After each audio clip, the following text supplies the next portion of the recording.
Hi there, my name is FitzFox and welcome back to Heroes, Might and Magic 2. Very excited to come to you here today on another sneaky Monday stream. These are kind of my favorite little ninja streams. We don't always get to have a Monday or a Tuesday or something that we just throw in there for random, but when we get the opportunity, I am sure glad to be here with you here today. Chat is filling up lovely, wonderfully. We got Manny MM in the chat. Hello, Manny, Avatar Hero.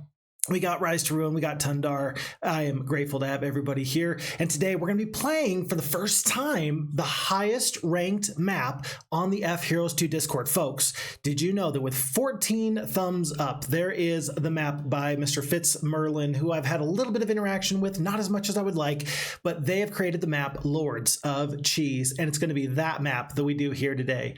I don't know how I haven't played this map yet. It's definitely time that we dive right in. So with that being said, let's take a good look and see where we're at. Roman's also in the chat. Hello, Roman. Nice to have you there. Avatar Hero says, haha, yep, it was a thankful stream. Everyone thanking each other. Perfect. Happy for that. And Manny M saying, just stopped watching FitzFox on YouTube to start watching FitzFox on Twitch. Oh, thank you so much, Manny M. Appreciate you very, very much. Great Monday, and great Monday to you. Thank you so kindly. And Roman, nice surprise. Yeah, I sure hope it is, because this, I believe, is going to be one heck of a fun map. Lords of Cheez. It looks, from the few little indications I have, that it's going to be very interesting and very fun. A very varied sort of map. A very varied sort of map. A map with lots of diverse adventure map objects, mountains, trees, rocks, hills, whatever else you can find here. But Lords of Cheez, a beautiful map, sure. How's it going to play? We're going to find out. 4-player, medium size, comes to us from the FHeroes2 Discord. We must kill everybody, and we cannot be killed ourselves. This is denoted as being a normal map difficulty, and it says that each class offers a unique play experience. Ooh, very interesting. Balanced around impossible difficulty with a severe handicap. Oh, folks, I don't usually use a severe handicap. This is going to be interesting because I think I must. Because FitzMerlin has said that we must use this, or we should use this with a severe handicap. I think we have to. We got to do it. So that's what we're going to do. We're going to go into Lords of Cheez. I guess we have 4 choices, but let's put this on impossible difficulty. Let's figure out who we're going to play first, and then we'll put this on a handicap. Wouldn't it be funny if we chose the Necromancers and then we handicapped everybody else? That would be pretty funny. Zapixo's in the chat. Hello, Zapixo. Thank you very much, folks. Happy to have Zapixo and Mushanki Pet. Wonderful. 2 of my favorite French phenoms. Lots of good vibes to both of you. Rise to Ruin says, look away if you're lactose intolerant. That makes tons of sense to me. Of course, if we're doing Lords of Cheez, we want to make sure that we have got the lactose intolerance all sorts of handled. Folks, I already had it on this dice roll that would indicate that we had 1 of 4 possible choices. When we logged in here, it just rolled number 1, so that means that we are playing as the Knights. No ifs, ands, or buts. I suppose I could always... I don't really know. Hold on. How do I do this? I don't even know how to re-roll the dice. So that's what we're going to do. We're just going to roll the dice. We chose 1. That's going to be the Blue Knights. And with that being said, I think that we're going to put this on severe handicap and dive right in.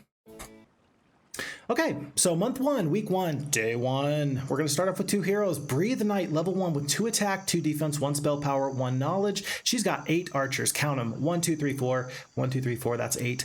With the basic leadership, basic archery, expert diplomacy. Now that's pretty interesting. Is this a map that we are meant to use our leadership capabilities and our diplomacy to roll the map? How can we do that with a severe handicap? Of course, that's a little bit of a problem, trying to make that happen. We do start off with a spell book. Cure, Haste, Bless, Stone Skin. Now, that combined with this ammo cart indicates to me that we have ranged creatures and a haste. Now, funny enough, this haste is only going to get us up to average speed, which is 4 speed. That's not that much, but if we're up against mounds of peasants, we could potentially shoot and run until the cows come home, until the very end of time. Well, maybe not the end of time, at least until our spells run out. But nice to know we have some opportunities here. And then we also have Beaufort the Knight, level 1, 2 attack, 2 defense, 1 spell power, 4 knowledge. Beaufort is a smarty pants. Look at this guy with 40 spell points. He's got 5 of the pikemen, 2 of the swordsmen.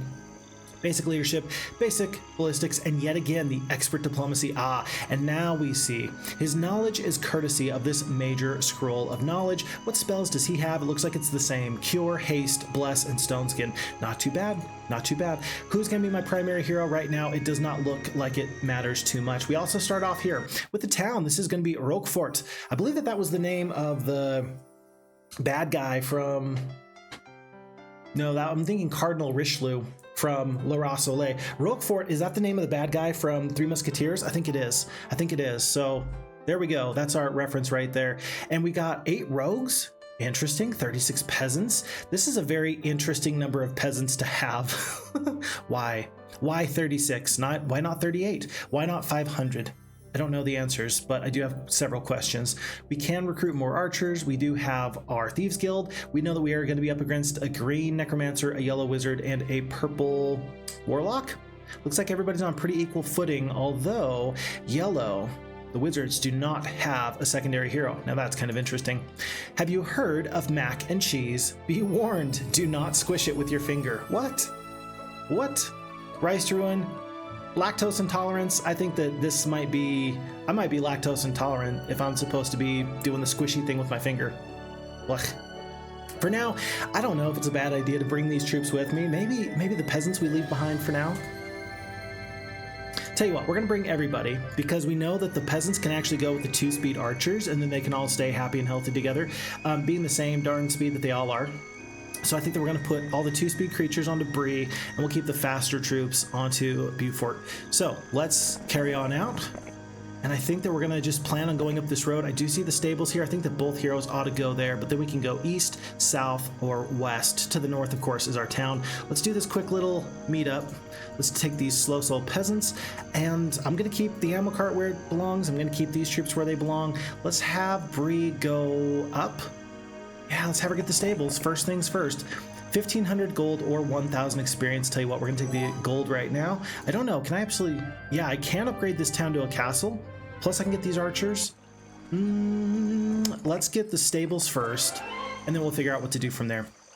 As we approach the stables, the head groom appears, leading a fine-looking warhorse. This steed will help you in your travels. Alas, his endurance will wane with a lot of heavy riding, and you must return for a fresh mount in a week. We also have many fine warhorses, which could benefit mounted soldiers, but you have none that we could help. Good to know. And then another treasure chest, that's 2,000 gold. Ooh, Shrine of the First Circle. Given that we already have a mage guild, that's perfect. We got the Bless spell, that's okay. Even though we've doubled up on that, that just means for sure that we have our Bless spell. And folks, an ore mine nearby and tons of wood. I might see just the tip end of our sawmill as well. Hopefully this town will not remain a town for too long. That's 10 ore, that's 9 ore. And then because I want to make sure that I get the stables, it's just such a quality investment. Let's grab that right now with Beaufort. Let's have him grab the gazebo because I don't know when he's going to be back. And leadership or scouting, that's such a good question. I don't know the answer. Early on, tell you what, we're going to invest in the scouting. And we're going to see if that helps us make some better decisions. Look at this, Freeman's Foundry. Very important for your pikemen and your swordsmen. It's so very close. I love that FitzMerlin has allowed the Knight faction to have this Freeman's Foundry so very close. That feels really good to me. That feels like the right choice. And look, I was correct. It is a sawmill, Freeman's Foundry, ore mine. Folks, I think that there's nothing else we can do here today. We are looking for 1 more ore, and we are looking for about 20 wood, 1,500 more gold, and then we're going to get Roquefort upgraded. So for now, that's going to take us to the end of month 1, week 1, day 1, and we will go on into day 2. Mushanki Pet says, it's a good map and a very pretty one, though I found its sequel to be even better. Oh, so there's a sequel to Lords of Cheez. I feel like I know that, but I haven't seen that one yet either. So at least we know that we're playing this in order. First things first and second things second. Roman says, and look closely if you are a mouse. I was trying to figure out what the accent was there over the Z. I'm not sure how I'm supposed to pronounce that. Look closely if you're a mouse. Yes, Lords of Cheez and mice. I believe that these things go together quite well. Several pikemen with 8 archers, and I've got a bless. I think I can take that force. Several pikemen. I think I can beat both of these enemies. And I think I shall. I wish I'd picked up the gazebo because it was kind of close by and I just didn't pick it up. That might be the difference between a win and a loss. But given that we have ore, given that we have some other opportunities, let's do this now. Let's do 1 single stack, a couple of other stacks. Let's fight this fight, and let's just win with 8 archers. Let's make this fight go even better. Picso says, a map designed for Sarakin. Ah, Sarakin the wizard, of course, the French friend to all. By the way, Picso, just in case you did not know this, I've added a new emote, and it was, for now, there's many more emotes to come, I'm sure, but for now, this is the emote that I have allowed to be for subscribers, and this is something that you might recognize. It is the fox friends near and far, and that is of course the rock with the headband. So that's what I've done with your beautiful design gift for now. I plan on doing more with that in a while, so thank you so much. Just wanted to make sure that I pointed that out while you were here on stream. Thank you for the beautiful pixel art. It is beautiful and I do love it, so thank you very much. We can take out, let's see, we can take out one pikeman, or we can start working on these veteran pikemen. I will take one veteran pikeman, sure, why not? And then here. And I don't like that these pikemen are for sure going to get to me. 1, 2, 3, 4, 5. 1, 2, 3, 4. You have to go here. As much as this hurts my heart, we have to prevent the archers from getting attacked. Blessed or not, they are the key to victory here. One more veteran pikeman goes down. We're going to attack this pikeman right there. I think that we're going to lose a lot of peasants. But folks, has there been worse things than losing peasants? I submit to you, yes. Lots of things are worse than losing peasants. Right now, nothing else is going to matter. We're going to get through this fight. We're not even going to lose a single archer, but I'm still a little bit sad. I could have stone scanned. I could have blessed the previous turn. I'm going to bless again. 5 HP. We're going to kill 2 pikemen here. That's excellent. And everybody's got to stay. We got to keep this little concave going. I'm even going to skip on these peasants. I'm going to skip on the peasants. Yeah. Okay. All the peasants are down. Peasants down. Peasants down. And that's actually bad because I was hoping to take out the next stack of pikemen. Maybe I made a mistake. Maybe I shouldn't have picked up the ore mine. Maybe I should have actually gone north and taken out the sawmill where I could get additional wood. Because now with the peasants gone, I don't know how I'm supposed to do this.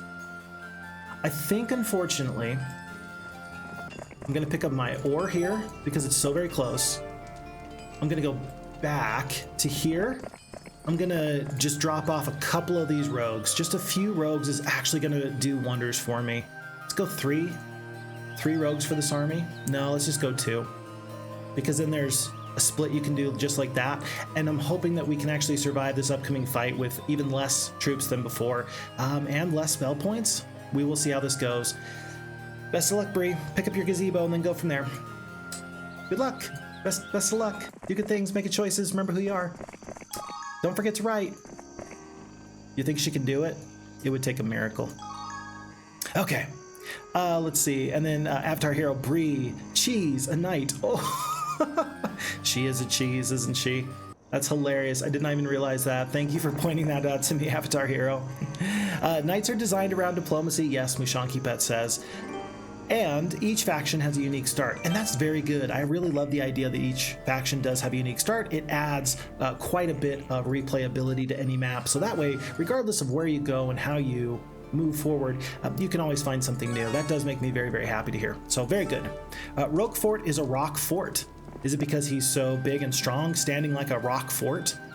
I believe that the 6 wood, very good. I believe that the U.S. Southern general from the Confederacy side, Stonewall Jackson, I think that he got his name, funny enough, because he was said by his men like he did something and he was standing against this hail of bullets and cannon fire that was coming towards him, and he just stood there like a stone wall, and his men said, look, he is standing like a stone wall. Anyway, I don't know if that's true or not, but how do you get one of those nicknames, right? What if I wanted the nickname T-Bone, right? Like, do I have to eat a lot of T-Bone steaks?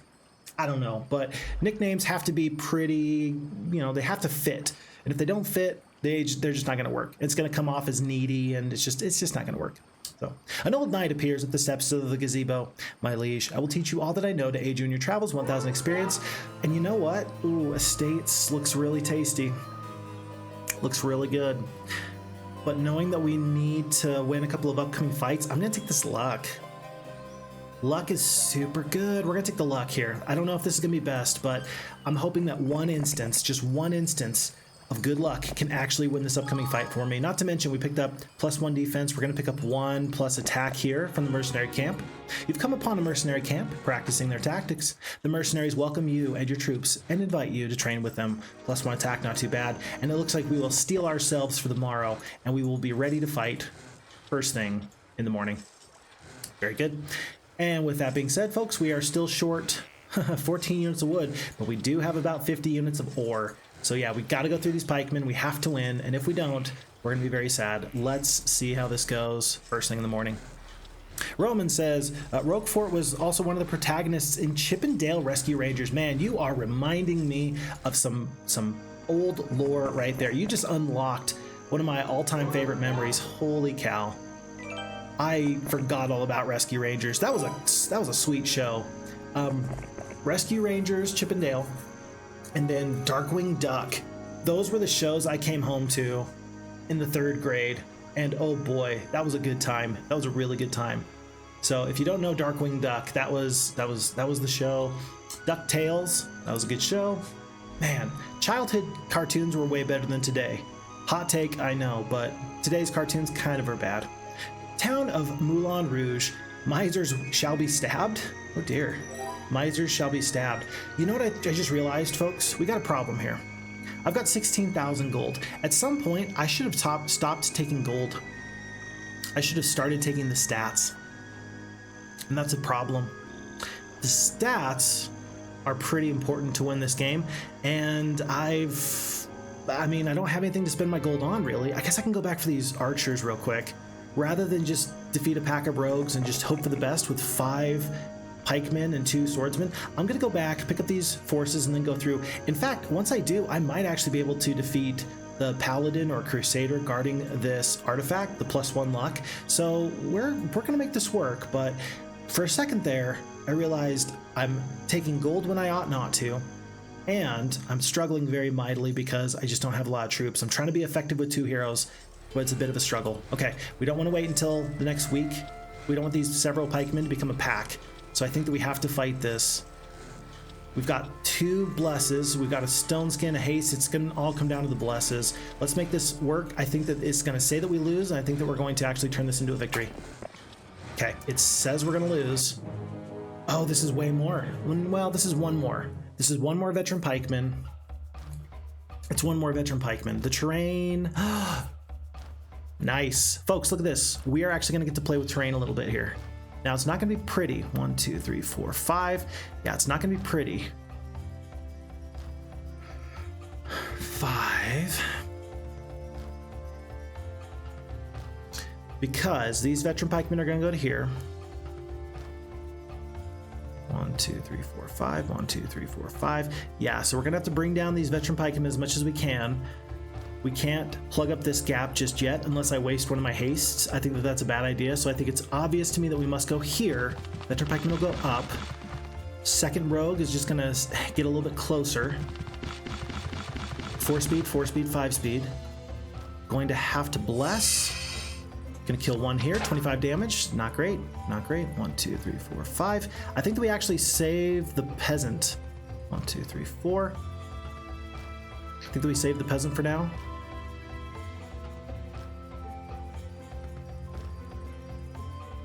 Gonna step up to here. That's the perfect time to get the good luck. Not here, or the good morale, not for the archers. No, no, no, no, no. The peasant must be having good morale. Very sad. Okay. 1 more bless. Gotta make this work. And actually, I think that we need to kill... Can we kill all these veteran pikemen?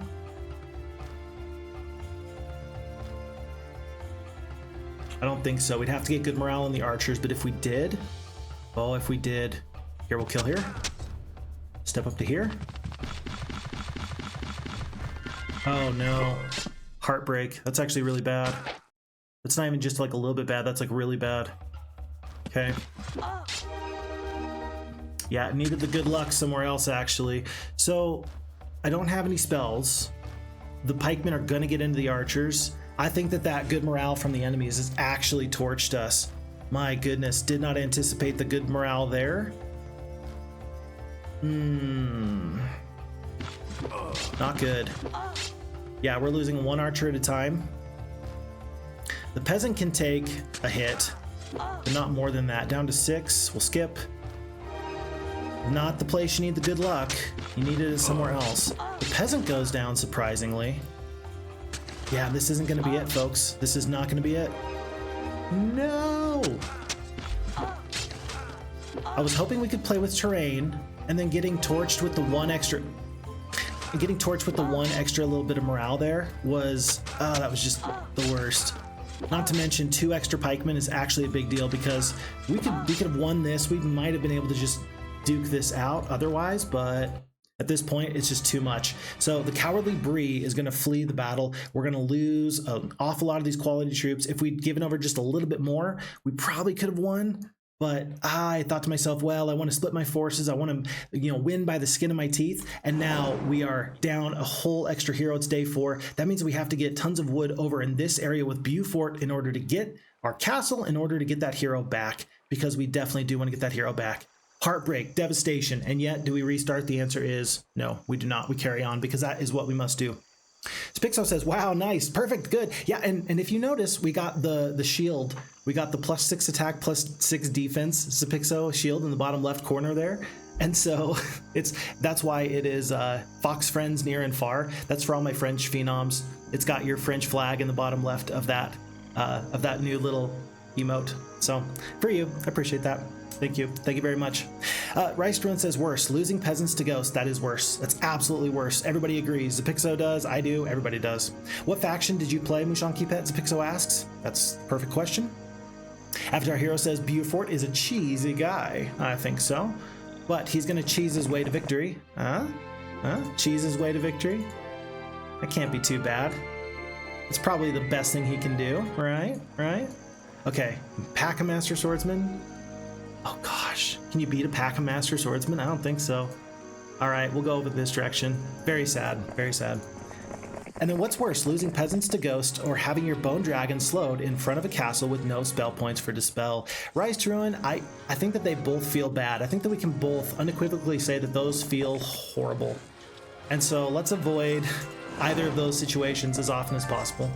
Folks, there is 5 wood, 2 wood per day, another 10 wood, and then 6 wood. That's going to be enough for us to get a new castle. That's going to be enough for us to get our hero back. Brie is back in action. And then hopefully, given that it's day 6, we're going to have the ability to pick up 1 new dwelling. Let's plan on, let's see, do you want the well for 2 extra peasants? Or do you want a new blacksmith? We're going to go for the blacksmith first thing in the morning. We're going to be grateful for it. It's the little things in life you need to treasure. Okay, so disaster, but worse things have happened. Worse things have happened. Funny enough, we can actually go in this direction. There's Archer's house here. Let's go through the wolves. Let's pick up the +1 defense from the fort. Several wolves. Yeah, we should be able to beat several wolves. I believe. Several wolves. 120 experience. Archer's house, we're going to pick up 26 archers total. That's excellent. That's definitely needed to clear this map. I don't know if we're going to want to go through this swampland to the north with this pack of archers, but for now we're going to sit on this archer's house and pick up 1 or 2 extra archers first thing in the morning. And then where to go with Brie then? She does want the fort for the +1 defense. And there's not a lot of places she can be useful with just these 39 peasants, so for now she's going to go in this direction and pick up the defense. She's going to be the one to pick up the archers and that little bit of gold in just a second, and then hopefully Beaufort can, now is my primary hero because he's for sure the best guy now. He can hopefully just sit on the stables first thing in the morning. Oh, we need the well, I forgot. 1 wood shy of the armory. Very sad. Very sad, but we will pick up the well for now, and we will count our blessings and be very grateful for all that we have, folks. And with that being said, I do have to check one more time. There's a barbarian here. Do we want to hire them? Maybe not. Crota the Warlock. I think I'm going to hire Crota just for these gargoyles. This is going to sound crazy, but hiring Crota for 4 gargoyles actually allows you to clear out archers. It allows you to clear out druids, probably not druids, but it gives you a lot of opportunities anyway. So we're gonna do this. This is gonna sound a little bit strange.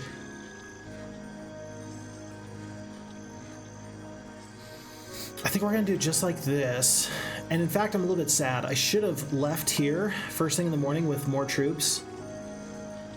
This will work though. We'll make this work, but I should have waited until the beginning of day 1 so we could have more troops here on day 1, send them on over, and then have Beaufort go back. We're going to do this just simply so we have some room to run in this direction. We got another hero, might as well let them do whatever they can do. Beaufort's going to do their split, and folks, that's going to take us to the end of this week. It was a little bit bumpy, but we made it through. Okay. Boreaster's in the chat. Hello, Boreaster. Monday Fix Fox. That's unexpected. Just a second today because I have the TTRPG play in 20 minutes. Oh, wonderful. Good. I'm glad that you're going to be enjoying something like that. What's the game? What is the TTRPG? Are we doing some like Dungeons and Dragons? Are we doing some, I don't know, what are we doing? I don't actually know what TTRPG means. Can you tell? Oh gosh, I hope people can't tell that I don't know what it means, but it's true. I just can't tell. I don't know. And then Picso says that map is an omen to what French do best. So it's been a good map by default. Picso, I'm scared to ask, but I will ask.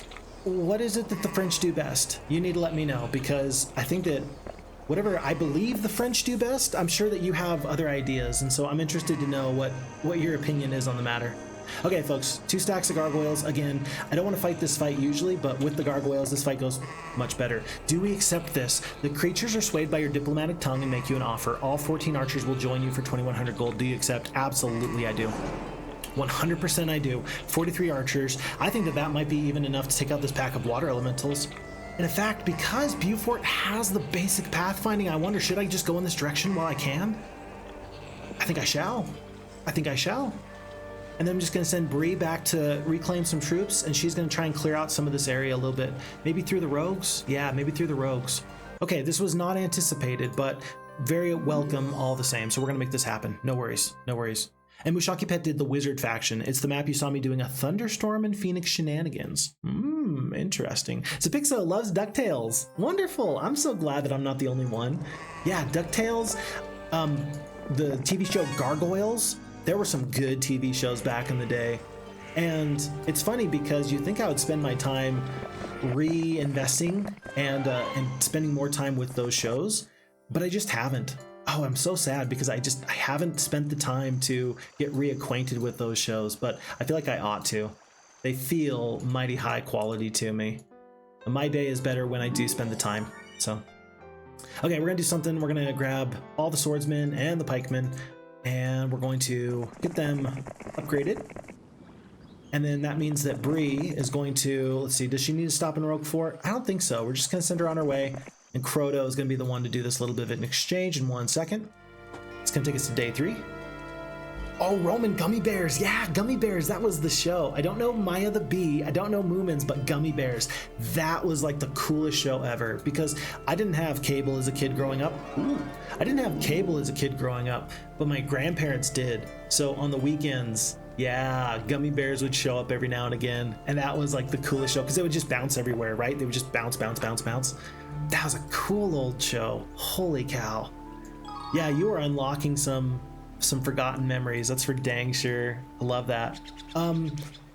Temple Run, Legends of the Hidden Temple. It was like a game show on Nickelodeon where you would have like the purple parrots and like the green snakes and the red whoever's and the yellow whatever's, and you would like have these kids that would compete against each other to go through this temple and get to the hidden idol. And in the very end, there was like a obstacle course, and these guys dressed up like undead Aztec warriors would reach out of the walls and like scare the crap out of these kids. It was the funniest thing ever because these kids, I mean, they did not know what hit them. It was hilarious.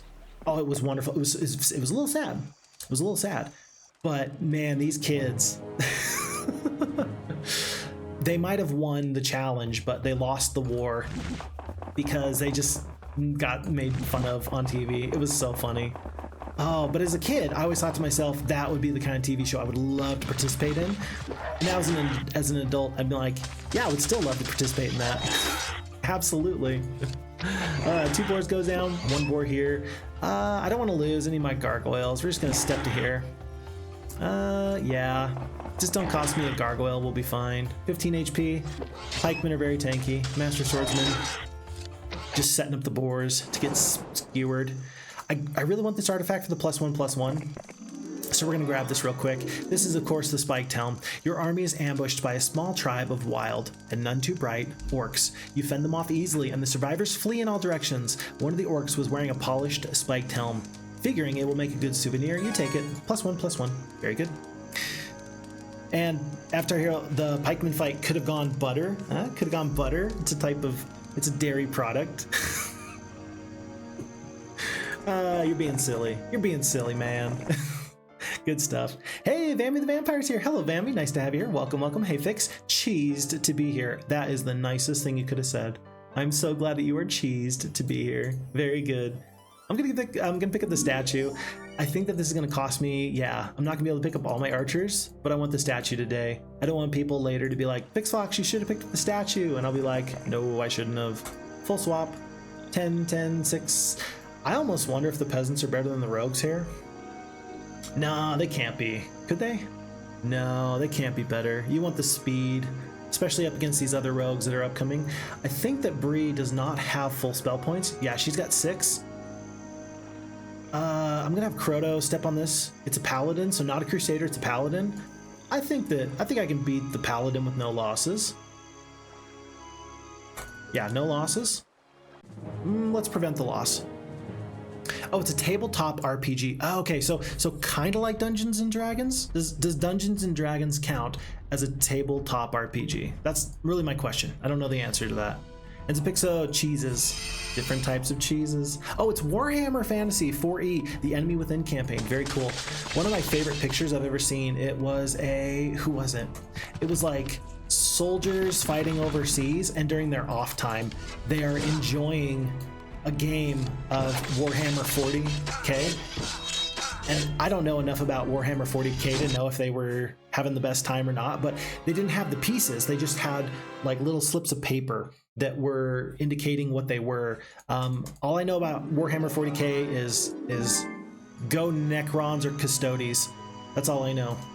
And I only know that because of what? Internet memes? It's kind of sad. I need to be more cultured. Folks, remember, it's your job to help me be as cultured as possible. So this is why you have to tell me what a TTRPG is, right? So help me get cultured here. Catch me up to speed. Folks, we went through those rogues without any problems. We're gonna step on this wagon camp. Distant sounds of music and laughter draw you to a colorful wagon housing rogues. Do you wish to have any rogues join your army? I mean, if I had gold, I would. But I don't, so I shan't. But I see an opportunity not too far away. Let's take a look at that. By the way, a couple of nifty things. We haven't really checked in on the adventure map. +3 attack behind a pack of druids, +2 attack here behind some nomads. Is that gems per day or crystal per day? No. Sulfur per day? I can never get these artifacts straight. I know it's +1 to something. Legendary scepter behind several phoenixes. I don't think we're gonna fight that fight anytime soon. +1 wood per day behind the pack of water elementals. I've got the sawmill, so I'm not too worried about that. And there is a haunted gold mine. Are we meant to feed the ghosts some peasants? Can the ghosts have a little snack just as a treat? Probably not. Okay, that's gonna take us to the end of the day. Let's see. Zapixo though. Oh, cheeses. That's what the French people are known for. Oh, they're cheeses. Of course they are. I think that every town in France has its own separate cheese that it's well known for. Is that my understanding? Is that correct? I hope that that's correct, because that's what I, as an American, have been brought to believe. You are gonna have to correct me if that's incorrect, but please let me know.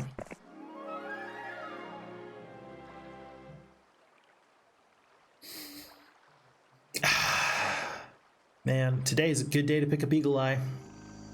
Any day is a good day to pick up Eagle Eye. We'll take it. But a lot of other things too, by the way. Okay, Picso is my name since 1998, and it's the short version without the letter U from Picsou. Picsou is the French name of Scrooge McDuck. No way. So now you know everything about me. So is Picso like Ducktails? Like, that's like a big deal. Oh my gosh. Do you have DuckTales themed like subscription notifications on your Twitch? That would actually be sick.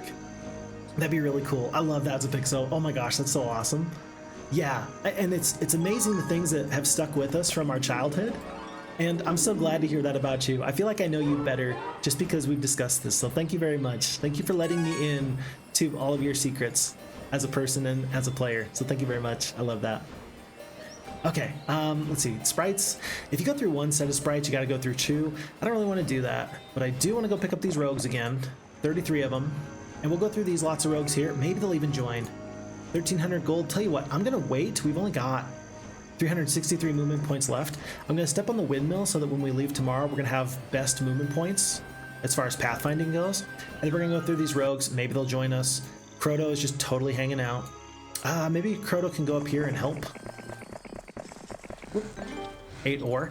I'm gonna send Croto north to actually go help out Beaufort, since that's his main guy. And then we'll wait here for the day. Still need a little bit of gold for the jousting arena, but we're not too far away. Okay, on to a new day. So now you know. Roman says, when I was a kid, we had only one TV channel, technically 2, but the signal for the second one was too weak. Gummy Bears was cast on Sunday at 7 p.m. Peak time of the week. That's beautiful. I love that. That's awesome. I'm so glad. So glad that we're on the same page with that. That's perfect. It's perfect.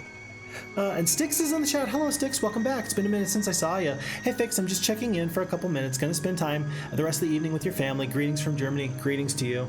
Appreciate you so much for being here. Hope that your family is doing well. Hope everybody is happy and healthy and doing so good. We're gonna go Horde of Peasants here. Shouldn't be a problem. Do you want 80 peasants? Do you want to pay 1,600 gold for 80 peasants? I mean, that's... Folks, I'm gonna let you decide. You let me know. What do you think? 80 peasants for 1,600 gold. What do you think?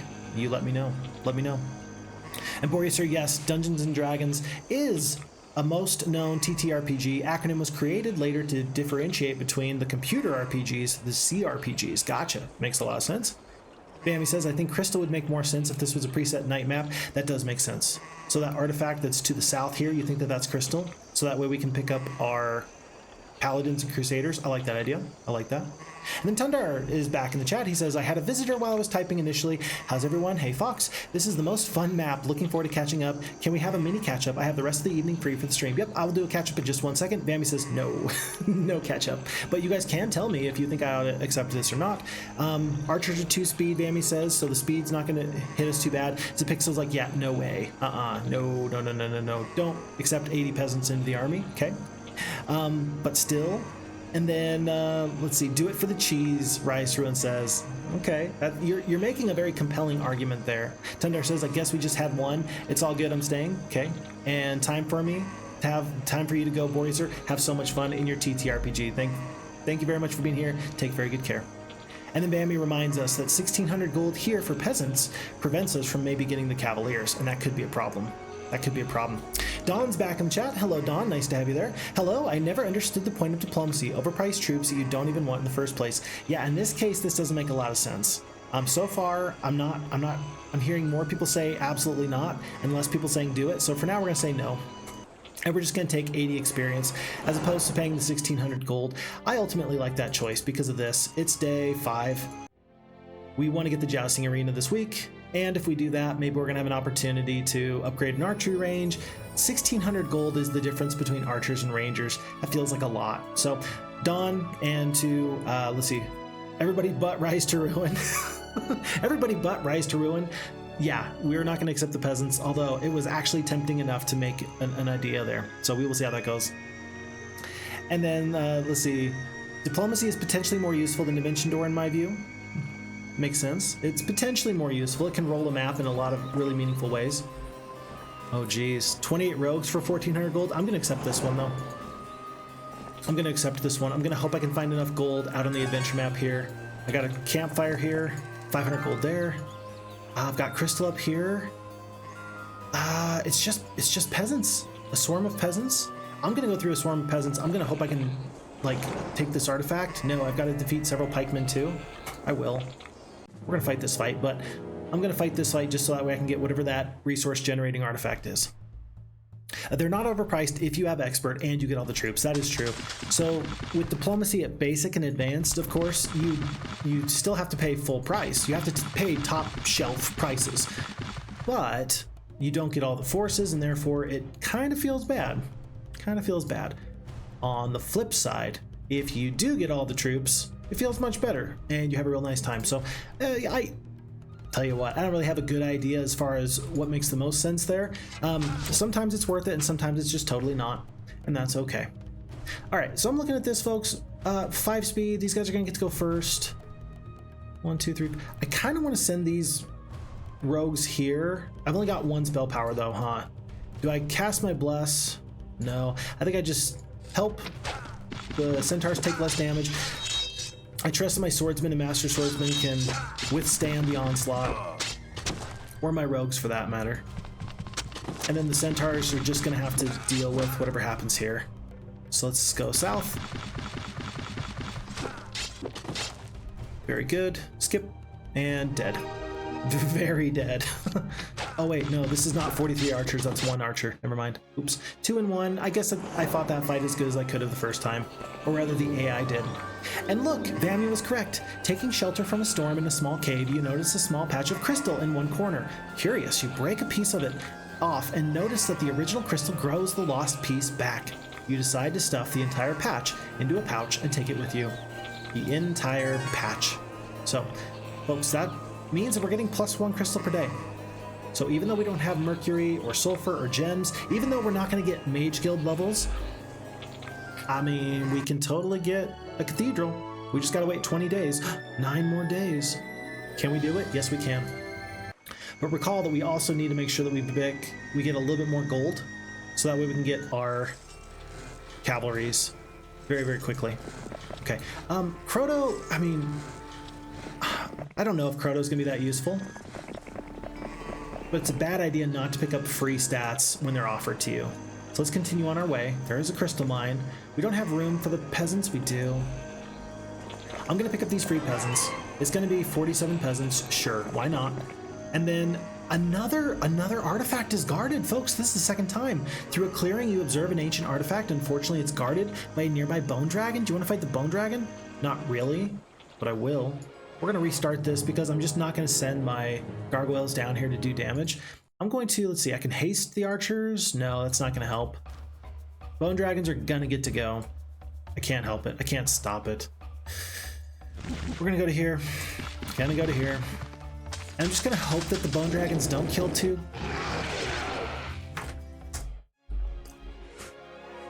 What?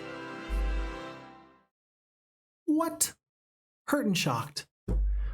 So the first time, we only lost 2 gargoyles, and then due to my negligence, it cost us another swordsman and 47 peasants. Thankfully, we had those 47 peasants at least. Okay, whatever. My bad. But we will pick up the Witch's Brooch of Magic for +3 spell power. I'm a little sad. I thought I had that in the bag, and so I stopped trying. Okay, all right, whatever. We'll take it. And then Mushanki Pet, it's one of the only ways to get more troops than what you're limited to. That's very true. So if you don't have the dwellings, diplomacy is a good way to supplement your forces. I completely agree with that. That's very, very true and a very good way of looking at it. And so if you have limited options as far as picking up better troops, then yeah, you might as well. Truly, you might as well. Folks, we got an opportunity here. Hold on. Cathedral. 5,000 gold. Can we get 2,500 gold and 2 crystal? 2,500 gold and 2 crystal. Gold, crystal, gold, crystal. I don't think that we can get... Well, hold on. There's wood right here. If we get 300 gold, if we can just get this gold, go through these peasants, I think we can actually get both, maybe. We might be able to get both. Hold on. Okay, we got to walk through the peasant hut and just say hello to the locals. We got to go through this pack of master swordsmen. I think we can make this work. 65 rogues is definitely going to win us this fight. This looks worse than it is, but we're going to make this work. And I think we can actually get both our knights and our paladins this week, which would actually be a big bonus. Big bonus. Okay, don't mess this fight up. The enemies are going to come to you. This is your power stack. This top stack is going to get to go first next time. 1, 2, 3, 4, 5. 1, 2, 3, 4, 5. 1, 2, 3, 4, 5. So rogues are going to go there. Swordsmen are going to go here. 1, 2, 5. Yeah, here. Here. And we're just going to use the centaurs as bait. We're going to want to use our stone skin probably first. Yeah, use the stone skin instead of the bless. Stone skin instead of the bless. And let the rogues just do some damage here in just a moment or two. So, damage here. Very good. Actually, hold on. Because of the train, 1, 2, 3, 4, 5. Actually, because of the train, we're fine. You can kill all 4 for sure. It's only gonna last 1 turn though. If you wish to use the bless, I want to take out 1 full stack. We're gonna take out 1 full stack. Oh, at least we're gonna at least we're gonna retaliate into 2 for full damage. That's not too bad. And then veteran pikemen are gonna be here. We're gonna let the centaurs just go by the wayside. That's okay. And then this guy's gonna be all stuck. Let's see, let's go here. Attack, retaliate. I could haste, I could stone skin. What do you want to do? Let's actually haste. It's the last of our spell points, but that's fine for me. We'll kill 3 here. And unless this guy steps up, he does not. Then the centaurs are now going to run north. That's going to give us a little bit of breathing room. As they come up to us, we're going to then fold in upon them. And then 62 rogues are going to finish this off. It cost us 1, 3, and 9. That's much better than losing 37 rogues. We will take it. 510 experience. We are going to take the luck for the +1 defense. We're going to take, let's see, golds. Today we got to get the gold. 2,000 gold here. 6 crystal here. Another 1,500 gold there. Very good, very good. We'll go back here. And then I think that means Jousting Arena today. Tell you what, just to make sure, we're going to get the Cathedral, because I know we're going to get the gold for both, but let's focus on what matters first. Paladins are always better than cavalries. Always? Always? I think so. I think that they're always better than cavalries. We did lose 2 archers there, but we picked up the basic logistics. I'm very happy for that. And this is going to give us access to this gold. So, Croto's too far away. 1,000 gold. And folks, first thing in the morning. Oh, we need 1 more wood. We need 1 more wood. No, we need 1 more wood. Trading post. This is very sad. I thought that this was going to be much cleaner than this ended up being, but we're going to have to go through sprites, not once, but twice, in order to get what we need here, folks. We've got all the resources for our Jousting Arena, except for 1 measly wood. So Beaufort's going to go in this direction. He's going to pick up what we need, and we're going to call it a day. Let's consider this. I think we can do, let's see, 4th position here and here. Group formation, split. I think I can actually save the archers completely. Do I want to fight the sprites? Do I want to take the losses? What are the losses going to be? It's not worth losing a single gargoyle, so no, I'm not going to fight the sprites at this time. I'm going to ignore the wagon camp. Sprites, gonna ignore them again and trade over 1 unit of wood and call it a day. I don't know if a week 2 Jousting Arena and Paladin group is good or not, but it feels okay. This feels fine. This feels not too bad. Cold Ray at the Shrine of the Second Circle, folks, we are rolling. We're having a good time, especially since we picked up this Witch's Brooch for +3 with 4 knowledge and 4 spell power. We can take some pretty crazy fights. I'm not saying we can take Phoenixes.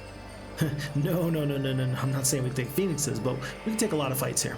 So, if Crota could reach, I'd love for him to pick up 5 gems per day. It's not going to happen.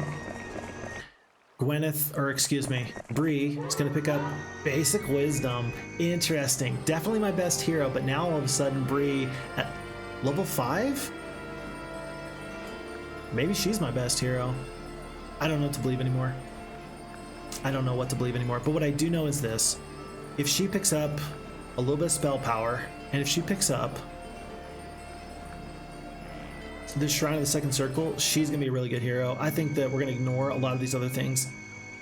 And we're just going to go grab reinforcements first thing in the morning, and then she's going to go get this Shrine of the Second Circle. And we're going to call this a very successful week 2. So with that being said, folks, that's the end of month 1, week 2, day 7, on to month 1, week 3, day 1, week of the Eagle. And Tundar says, my Sandro map seems only possible currently with diplomacy. You know, building a map around diplomacy is not bad. I think that's probably, like, good to do. There's a lot to balance. And that's not bad. That is what it is. Don says, so I read, given creature limit can be a thing, but I never played any of the maps that were that scarce. Completative environments, really. That makes sense. That does make sense. Like, not every map requires it, and therefore not every map is going to need to focus on that. So yeah, on the maps that do tend to rely on some of that, I could see it being a bigger deal than sometimes it is. But yeah, it just depends.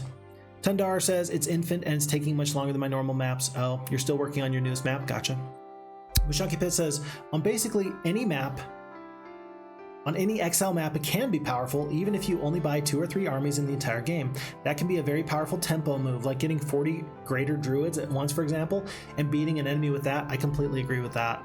Yeah, just the tempo alone can be super valuable, so I like that. Diplomacy can put you weeks ahead in terms of competition in the early game. It can help you clear things meant for the mid to late game. I mean, truly, we got 41 archers here.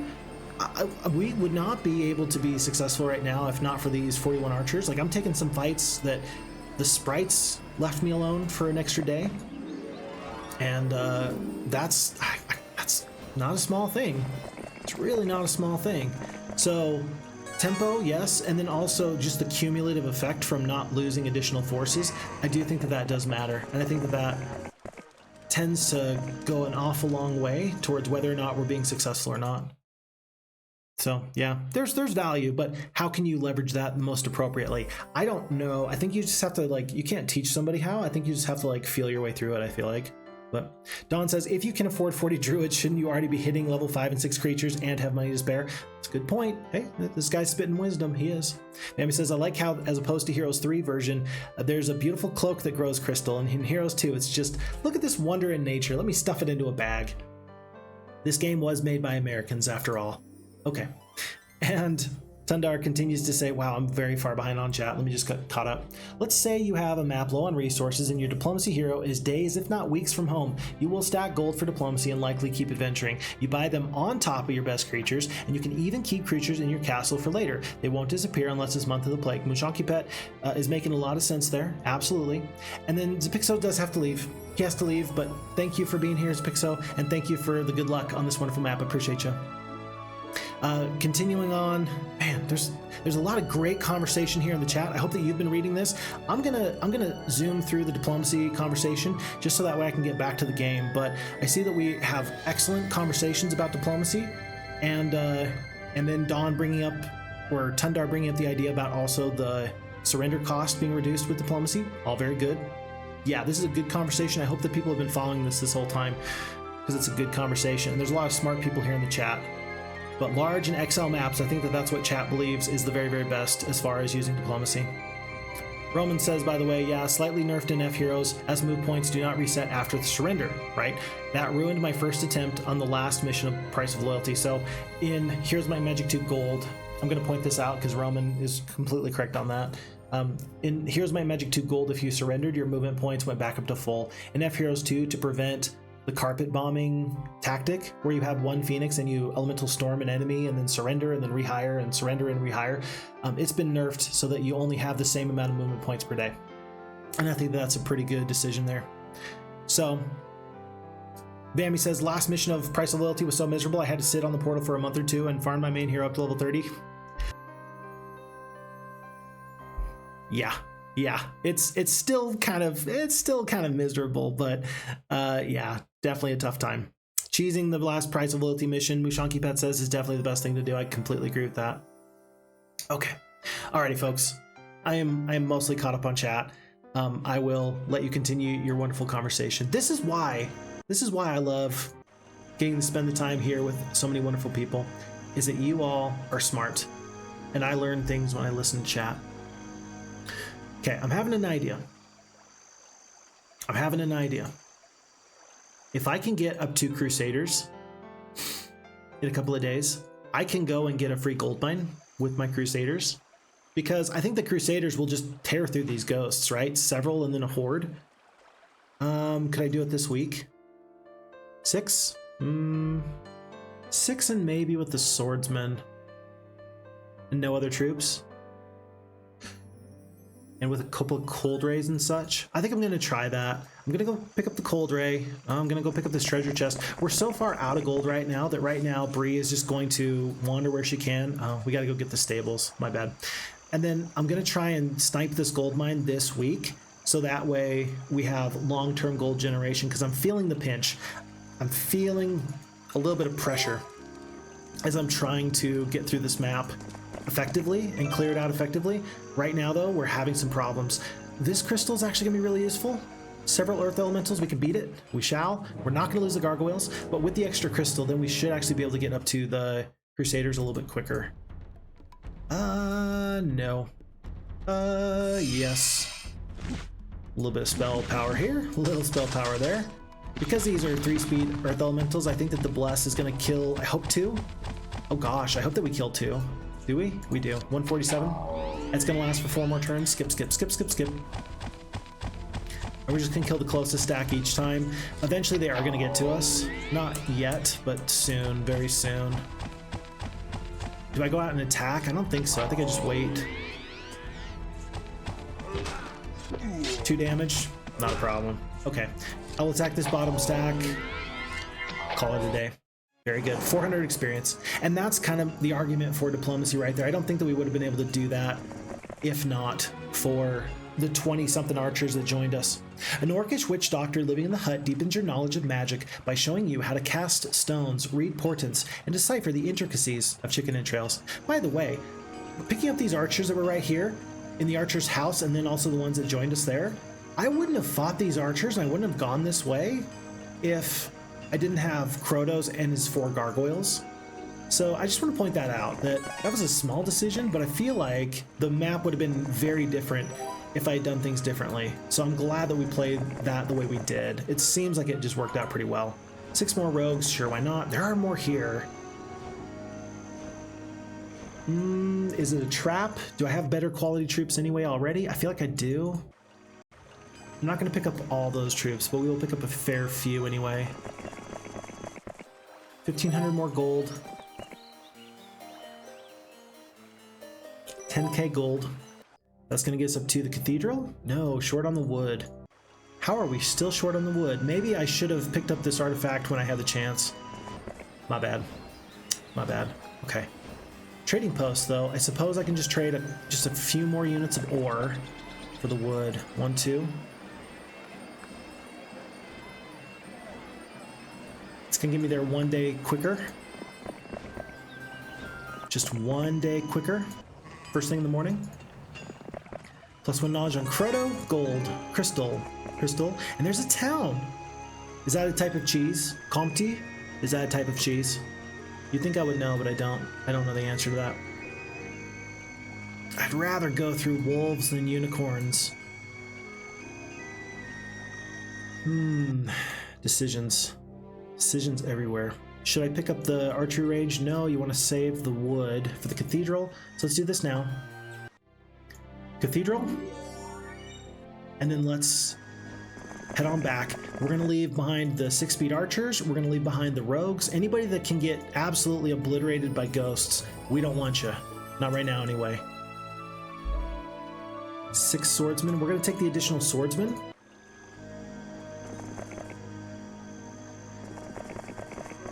And then we're going to go north through here, through the pack of water elementals, because we can beat them with little problem. And then as we go up, we're going to go get a chunk of gold and 1,000 gold.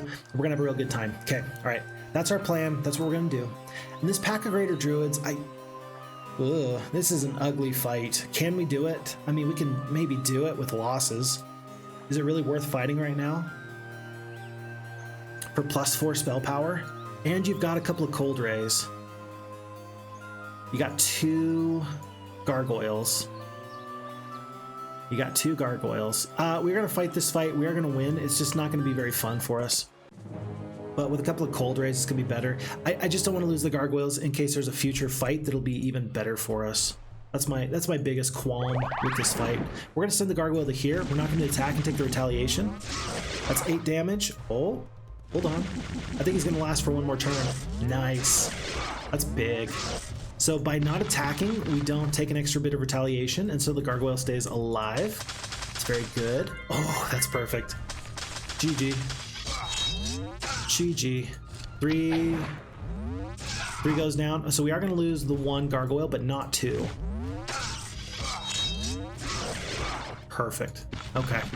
Yeah, so losing only 1 gargoyle in this fight is absolutely worth the time every time. 23 HP. It's not even going to be a problem. Do we kill a greater druid there? We do. And then we'll free up the gargoyle here. Save him. Doesn't really matter where we attack per se. Now it does. And we'll get out of here. Cool. 1 gargoyle, 300 experience. Very good. And that opens us up to actually +5 spell power. +5. Here's +1 from the standing stones. We have found a group of druids worshipping at one of their strange stone edifices. Silently, they teach you new ways to cast spells. That's 4 extra crystal. We will pick up... I guess I gotta... Do I have to go around? That's kind of sad. I don't know. I don't know if I can go just this way. The pathing is a little bit unclear to me right there.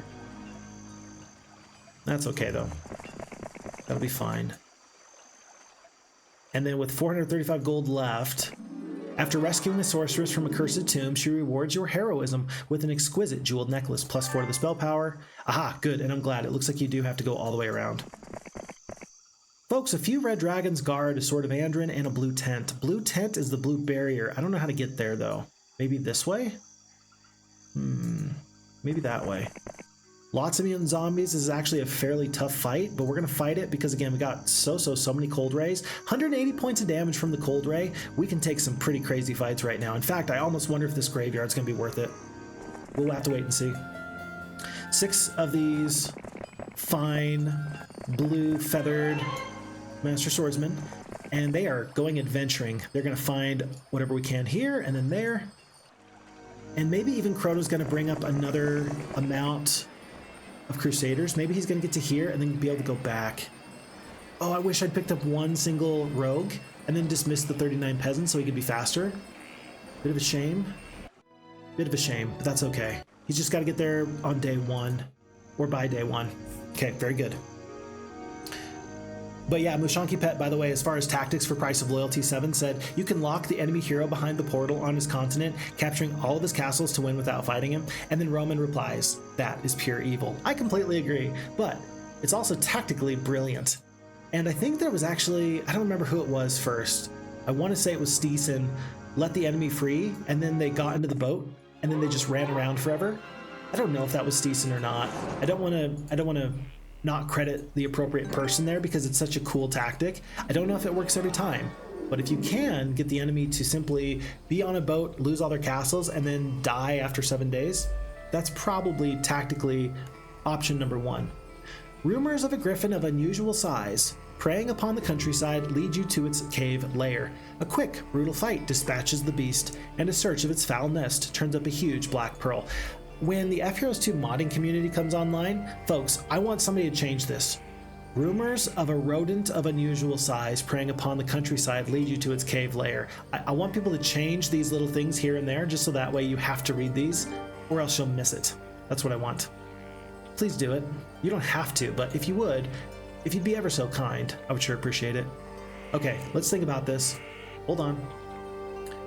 Do you want to kill 10 mutant zombies at a time, not to mention however many you can kill with archers? I think so. I think we can do this. Let's fight this fight, and I think we're even going to win pretty well. You tentatively approach the burial ground of ancient warriors. Do you wish to search the graves? Yes, I do. Oh no, we lose. Well, we killed most of them. Mushanki Pet says, by the way. Oh, let's see. He says, technically, I think Necro is the faction with the most troubles for early fights. I agree. Until you get vampires, which can be hard to do on Impossible. Tundar didn't see the start, but you bet that the Archer hero has the only Explorer units. I didn't give you an update. I will go back and give you an update as best as I can in just a moment or two. But it's pretty good. It's pretty good. We're going to wait until the Archers take their turn to figure out what the best option is here in just a moment, folks. So it's not going to hurt us to do this and then let the mutant zombies come across. We don't want to waste a spell, but I don't know if the haste for multiple turns is going to be better or if the cold ray is going to be better. We're going to just take a look at that. Anyone who says that Knight is underpowered should see how many fights you can clear from a hero starting units, Tundar says. I think you're correct. I think that there's a lot of value with the Knight faction, that's for darn sure. Okay, so if we bless the archers, that's going to be, call it 30. That's going to be an extra 80 damage per turn for the next couple of turns. Or you can just start dropping houses on people. Is it worth the cold ray? I mean, because you can cold ray right now and kill half of a stack. Or you can guarantee you're going to do max damage. I think it's actually better to guarantee max damage for the first little bit. So that's what we're going to do. We're going to do that there. We're going to take a little bit of damage. We're going to skip a couple times. and just let our forces survive. You could totally argue that the Bless is not better, but because it's going to impact multiple turns, I think that that's going to be a worthwhile option for us. So we can kill, it looks like 12 at a time. Let's just keep killing 12 wherever we can. Let's kill 12.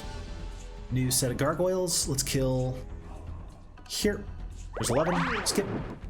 Might as well kill whoever's in front of you. You gotta do some damage. We'll skip here.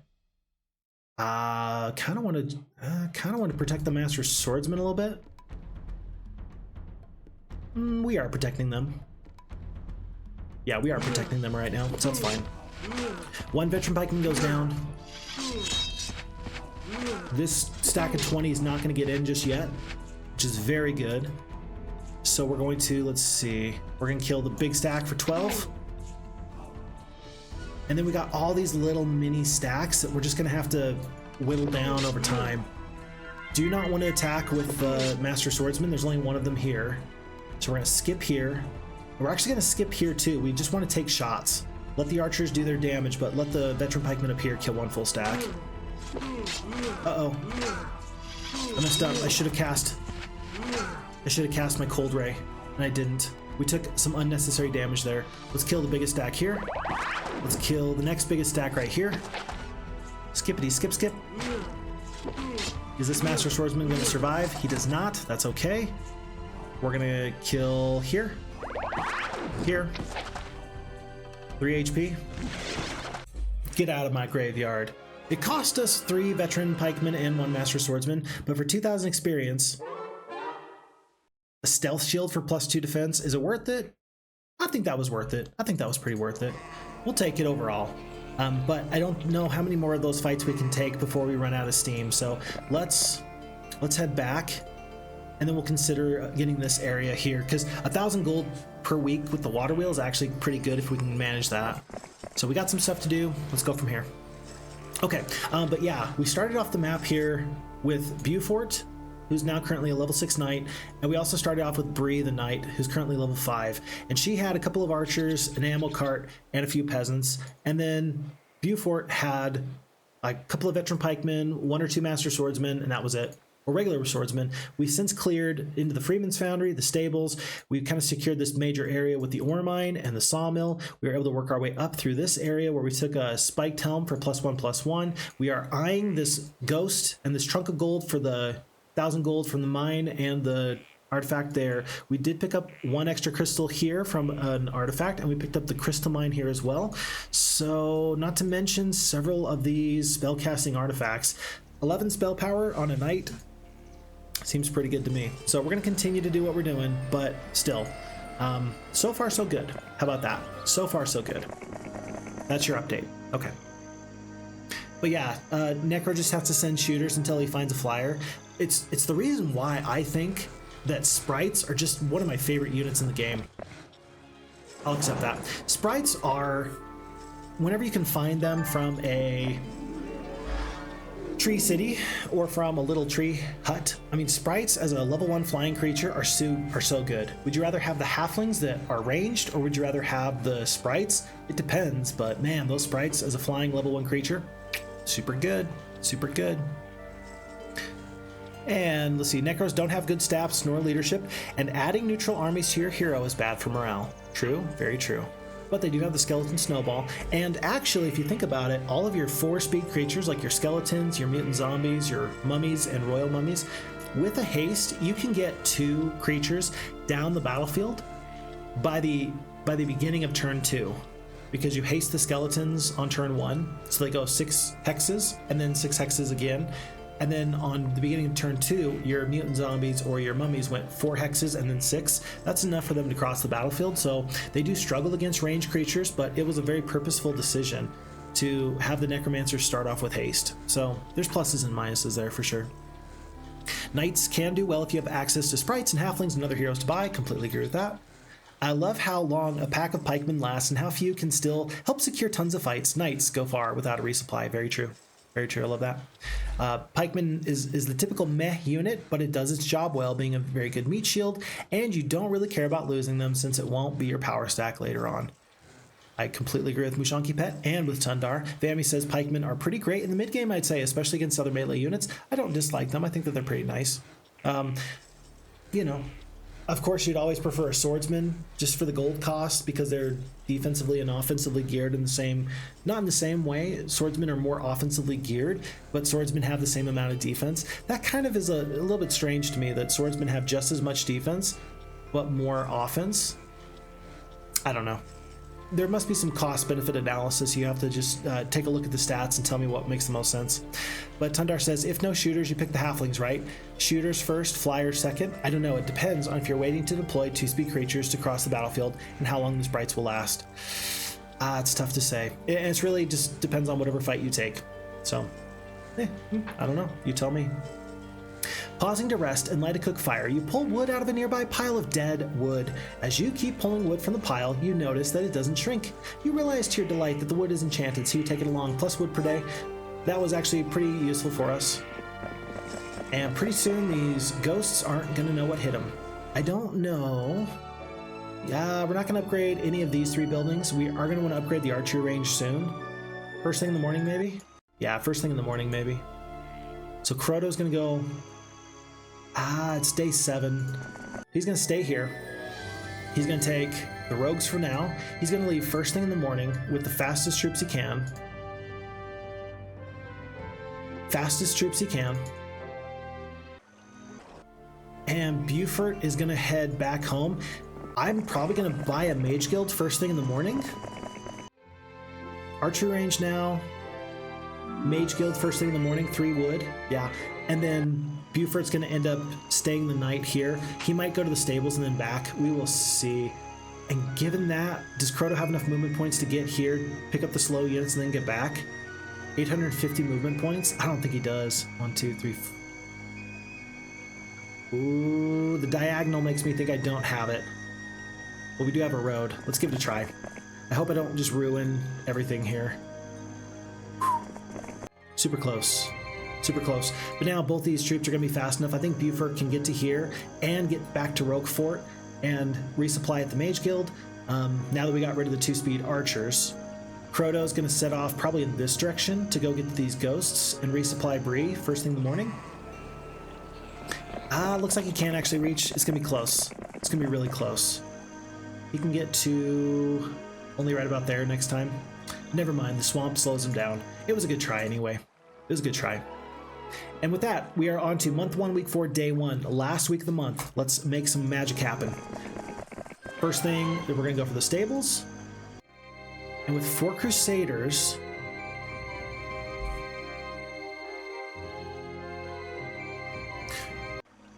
I can get there in 2 turns. Do I want to wait for 4 additional Crusaders? If I wait for 4 additional Crusaders, this fight actually goes much better. I'm gonna wait. Gwyneth, I'm sorry, but you're gonna have to wait just a moment or 2. You'll take them out first thing in the morning. They're gonna be very scared of you, don't worry. Don't worry, my dear, you'll be great. And then we said we were gonna stay here in the Mage Guild overnight, we shall. An imposter. Folks, Gwyneth the Knight, level 1, 2 attack, 2 defense. Brie. Hurt and shocked. Something scary's going on here. I don't like it. And then we shall, in turn, hand deliver these 4 additional Crusaders. And with 10 Crusaders and some clever positioning, I think that we win this fight. So let's do it like this, and then we will put it on group formation so the Crusaders get to go, get to take as little damage as possible. Yeah, as little damage as possible. Okay, so first off, the several ghosts shouldn't be a problem. No losses, 160. Trunk of gold, a noble woman separated from her traveling companions asks you for your help. After escorting her home, she rewards you with a bag filled with gold, 750 gold, and now a horde of ghosts. I believe I can. 4 and 6 and 10 Crusaders. I mean, I could split the Crusaders into 2 stacks. I don't know if that's a good idea or not. I don't know if it's a good idea or not. What if I do it like this? What if I just do a single stack of 2? I'm gonna do it just like this, because in case the ghost split into 5 stacks, you're kind of gonna want to spread your damage a little bit, I think. Let's do it like this and just hope for the best. You come upon an abandoned gold mine. The mine appears to be haunted. Do you wish to enter? Yes, I do. That was a lot of ghosts. That's a lot of ghosts. We're gonna make this happen. Trenlow's in the chat. Hello, Trenlow. Nice to have you here. Welcome, welcome. We're fighting ghosts. I'm not scared. You're scared. They're not scared. I'm scared. We're all scared. I'm gonna stone skin here because we're gonna get attacked and retaliate. We're gonna get attacked, not retaliate, and then 1 stack's gonna go here and do their damage. We're just gonna skip. 7 ghosts. 2 Crusaders just killed 7 ghosts. Holy cow. And then 1 ghost gets incorporated there. So the 8 Crusaders are gonna kill all these ghosts here. Dead. And then we're gonna lose 1 more Crusader. Whatever happens, we're gonna lose 1 more Crusader. I can't help it. But 1 and 1, that's not bad. That's not bad. For an extra 1,000 gold per day, these Crusaders just cut through these ghosts like butter. Oh my goodness. We're gonna take the leadership. And folks, with that being said, we are now finally getting a little bit of gold. 2,000 gold per day. Doesn't sound like a lot, but for the night faction, that might be all we need. And it's still month 1, so I feel like the timing's not too bad on that. It's not too bad. It's not the best I've ever seen, but it's not too bad. Fix Fox, go attack a pack of phoenixes. No. What are you, crazy? No, we're not gonna do that. But what we will do is this. We're gonna pick up all the rest of these troops. Do we wait a day? Hold on, do we wait a day? We're gonna get 2,000 gold tomorrow. We're completely out of gold today. We'll have 3,000 gold to play with. Pack of druids. I think I can take a couple of troops and then go defeat the druids. Tell you what, let's leave the archers. Let's take the rogues. Let's take 4 cavalries and the pikemen. Let's go super speedy, super fast. We'll get the cavalries up to champions. We'll go through these druids here. And we're gonna be happy that the gargoyle is gonna get to go. Let's actually split our champions into 2 stacks since they'll be our fastest crew. 1 and 23. I don't know if I can fight this better. I do have spells. Let's fight this fight better with spells, and then we'll go from there. Very good. I feel like we're being Johnny on the spot. I feel like we're actually making some good things happen in this fight. Like, we're clearing the adventure map pretty quickly. The only problem is that I don't know how well the enemy is clearing the adventure map for themselves. So we have no idea what to expect out of them. Okay, we are going to lose this gargoyle in just a second. Those 4 gargoyles are finally exhausted, but it saved us a tremendous amount of forces. It looks like it's going to be 5 rogues and 9 rogues total. Druid goes down there.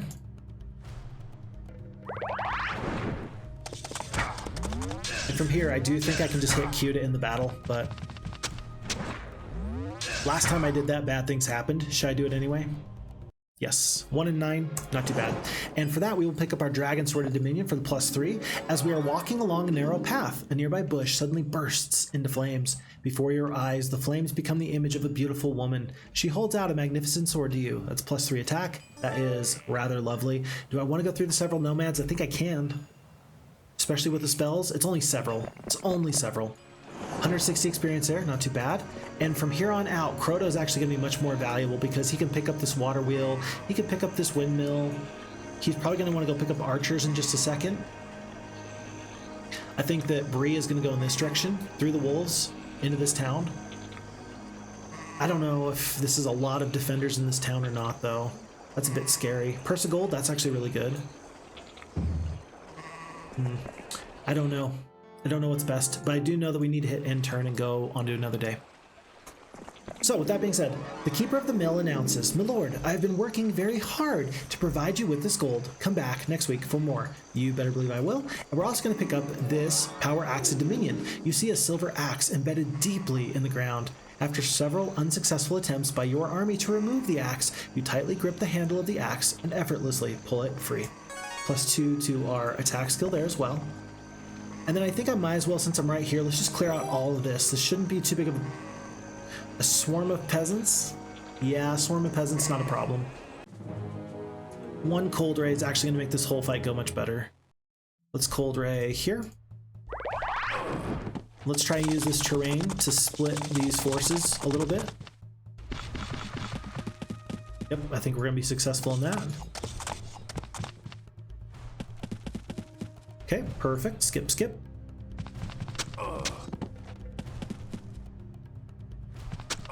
Alrighty, no problems. So we got free peasants there. I'm kind of running out of artifact slots. Have you noticed? Do I really need this artifact? Hold on. There are necromancers in this game. Because there are necromancers in our green enemy, I'm going to pick up this artifact. Rogues leap out of the brush, we will lose 3. Dependent to life makes your hero's troops immune to death spells. So I don't know if that's going to be the most valuable thing you ever saw, but I think it's going to be worth our time at the moment anyway. So we're going to do that. And worth noting that we are going to wait a day before we try and go through these lots of veteran pikemen. If I get a few more troops, they might join me. They might join me if I get just a few more troops. We're going to go back, we're going to resupply our troops, and then we're going to go south with them and just see where that takes us. So, not something I'd originally planned on, but that will work.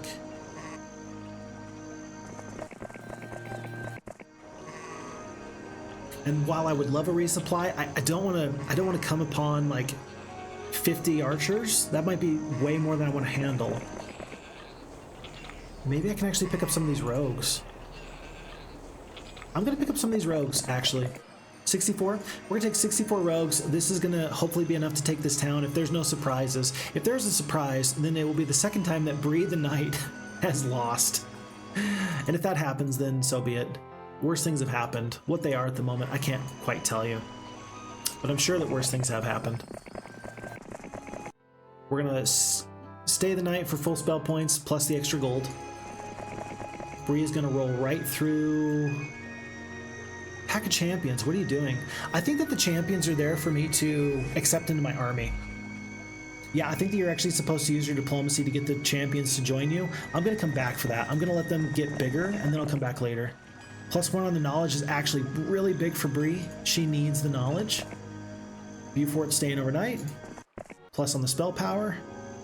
And it looks like Chrono's actually got a little bit of an avenue here. I kind of ignored the spiked shield. I don't know if I can actually get in here or not, but I'm excited to find out. And with no other things at the moment to do, let's just go on to the next day. Tundar says, are you playing this on Impassible with Shackles?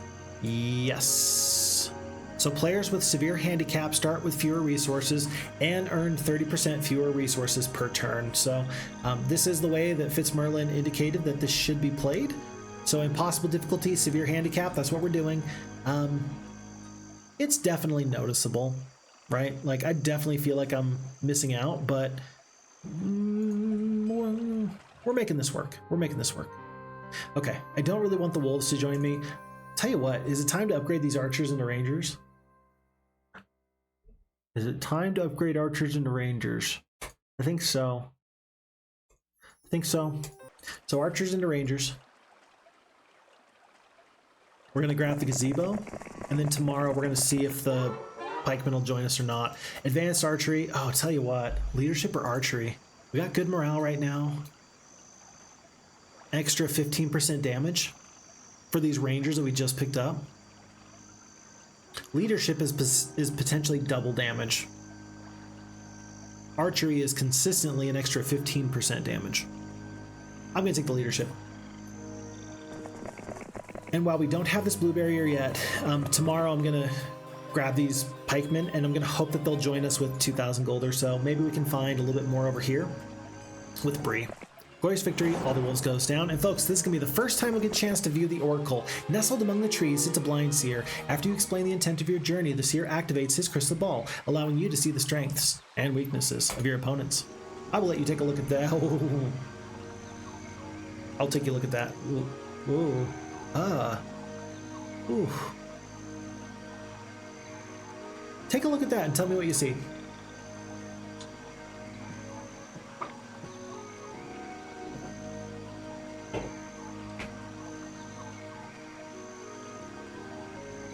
So, first and foremost, I felt like we were kind of strong.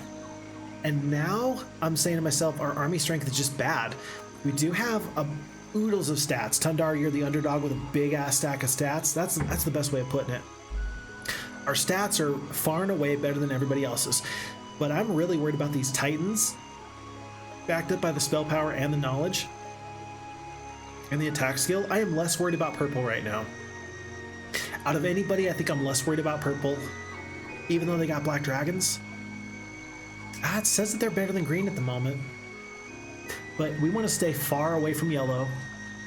We probably want to shoot for purple. We want to defeat purple as soon as possible. We need to be a little bit quicker on the map. We need to be out there, because we're not even the most adventurous hero right now. Gold in the treasury? Yeah. These shackles are absolutely bringing us down. That's for sure. Okay. Well, let's keep building good heroes. Let's not waste any of these big armies. We're going to need all these creatures to be tip-top in order to win this game. Let's continue on our way. And let's go from there. Okay. Lots to do. Lots to do. Let's see if we can do it. Looks like you can't get to the shield. It's behind a green barrier and a blue barrier. Oh, look at this. An observation tower and a prison. More ghosts. Mont d'Or.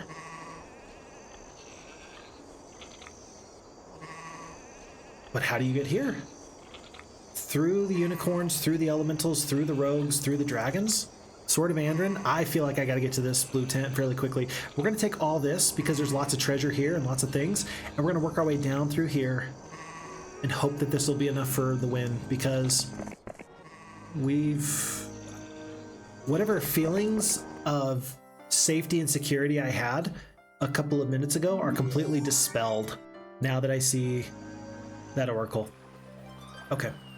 Is it worth it to wait one more day? 2,400 gold, lots of pikemen. There's no way.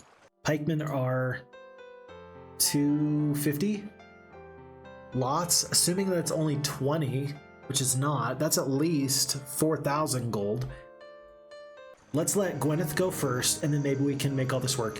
Folks, if this is 50 archers, I'm gonna feel so bad.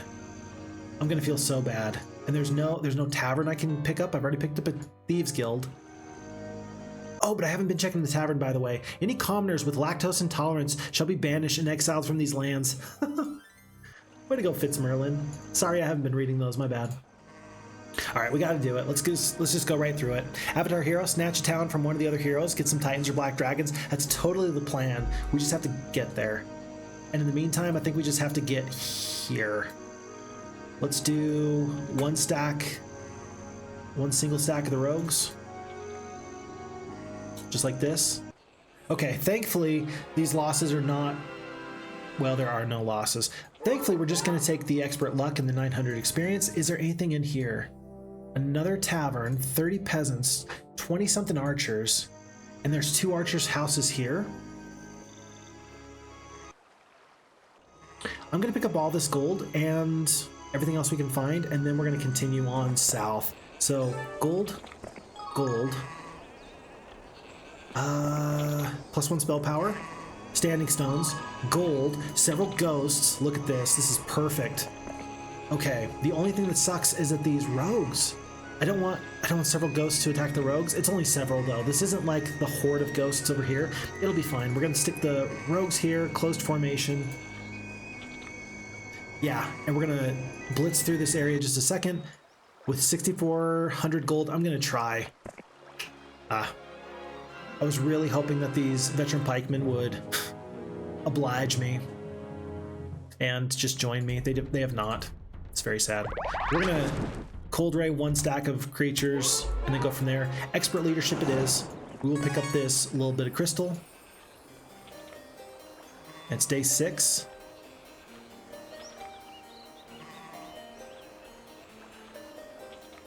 Phoenixes. It's day 6. I don't want to waste a full day's worth of movement points.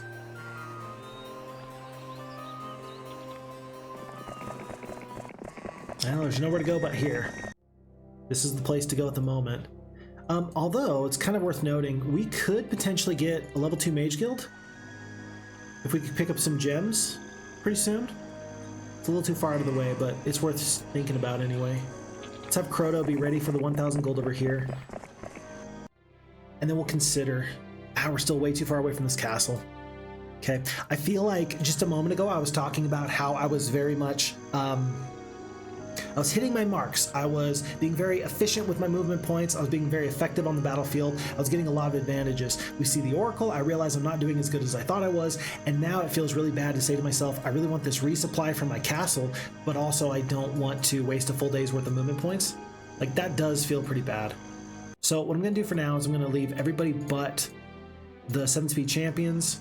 We're going to sit on the stables. We're going to end up just waiting a full day. One full day. I should have waited and gotten the full spell points, but oh well. Glorious victory here. Plus on the Goldmine, not to mention the gold. We do have space for artifacts. Let's defeat griffins. No problems. Basic pathfinding, very good. You come upon a fight between a necromancer and a paladin. The necromancer blasts the paladin with a firebolt. I've never seen that spell before. Firebolt. Bringing him quickly to his knees. Acting quickly, you slay the evil one before the final blow. The grateful paladin gives you the fire cloak that saved him. It is worth noting that there is a firebolt in Heroes Might and Magic 4. So maybe it's some magic that so far has been heretofore unknown. There's a dragon city, blue barrier and a purple barrier. Let's see if we can get that at some point. We're going to stay here overnight. We're going to forego a couple spell points. That's okay. Is there any final purchases we need to make here? Oh, we're going to want to go out of our way to get this jousting arena in a second. Yeah, because we're not going to upgrade these cavalries ourselves. So let's actually stay here overnight, get full spell points, and then in the morning we will leave with the appropriate troops. That's what we're going to do. My bad. Okay, we're going to make this work. Roman says, so let us guess what kind of cheese our enemy heroes are. So we are Brie. We are Brie cheese. What do you think the Zom is? Stinky cheese? Roman says, I feel like mozzarella and gargonzola for the sorceress. Okay. I wish we had a sorceress here. Beretta for the warlock. Okay. Something very pungent. Okay, so something very pungent for the necromancers. Something kind of refined. Something that pairs with like a red wine for the wizards. And for the warlocks, I don't know. What's the vibe for the warlocks as far as cheese goes? That's a good question. I don't know the answer. Let me know what you think about warlocks. Oh, Beretta. Okay, there you go. Well, there you go. I don't know enough about cheese to really make an educated guess myself, but I'm sure that you do know plenty about it. Okay, we are going to run out of forces. I'm going to leave... I'm going to take the 13 Rangers over the pikemen. Do you want 13 pikemen or 13 Rangers? You're going to have 2 pikemen, and then if you have a problem, you can always split your forces. So I'm going to take the Rangers instead. We're going to do it just like this. 4 speed, 4 speed. This should be fine. Let's go stables. Let's go Freeman's Foundry. Let's go 1,000 gold here. So I should have done that before. Whoops, my bad. And here. Whoops, my bad. And then as we're clearing out all this is actually fine because we can then for sure take out these mummies. And when we do, we're going to pick up some gems. That's going to get us a level 2 mage guild. Beaufort's going to be happy that he's going back to Roquefort. That's going to be fine for him. Okay. I didn't plan on that. I didn't plan that very well, but we will make it work. Pathfinding for Croto. That's good for me. I'm happy for that. Warlock has to be super blue cheese, Tundar says. Barbarian has to be a bold, mature cheddar. And wizards have to be soft white cheese. Okay, so I think that we're on the same page. I think we're on the same page. I'm for it. It makes sense to me. I'm picking up what you're putting down. I'm stepping what you're smelling in. I'm smelling what you're stepping in. Okay. 27 up to 49 of the archers. We're going to go through these mummies, no problems. We're going to pick up 5 gems, and that's going to be just enough. Pick up our level 2 mage guild. We've already got a cold ray for Beaufort. We're not picking up a lightning bolt, steel skin, summon boat. I don't know how valuable the summon boat's going to be. I'm hoping that it's going to be sneaky, low-key, top tier. That's my hope anyway. And I think we're going to go take out this pack of phoenixes. That's a bad idea. Don't do it. We will come back for the legendary scepter later, but right now it just doesn't, oh, it just doesn't feel right. It feels bad. Let's not do that. It feels bad to say I'm going to do it and then not do it, but I think we got to be pretty smart about this. Roman says, I am not a cheese expert. My kids are, though. How did your kids become cheese experts? Hold on.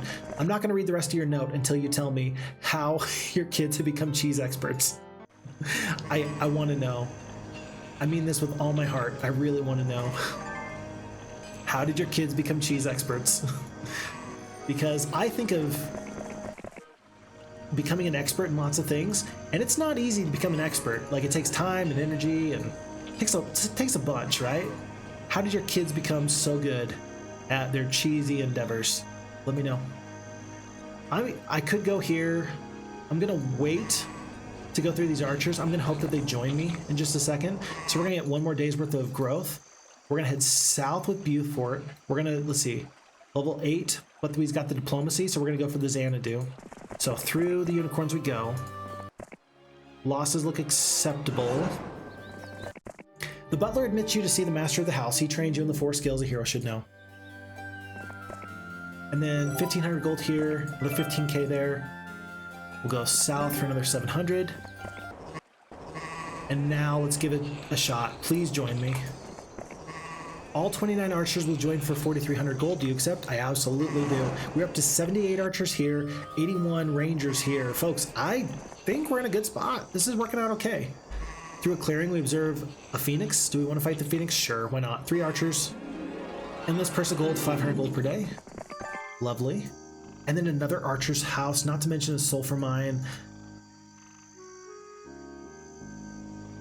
I really need to make sure I don't get hit and surprised by some enemy. There's an observation tower here. Tell you what, let's get to the observation tower and then get out of town. Because if we can get that far, I think we'll be safe. I think we'll be safe. I'm looking forward to it.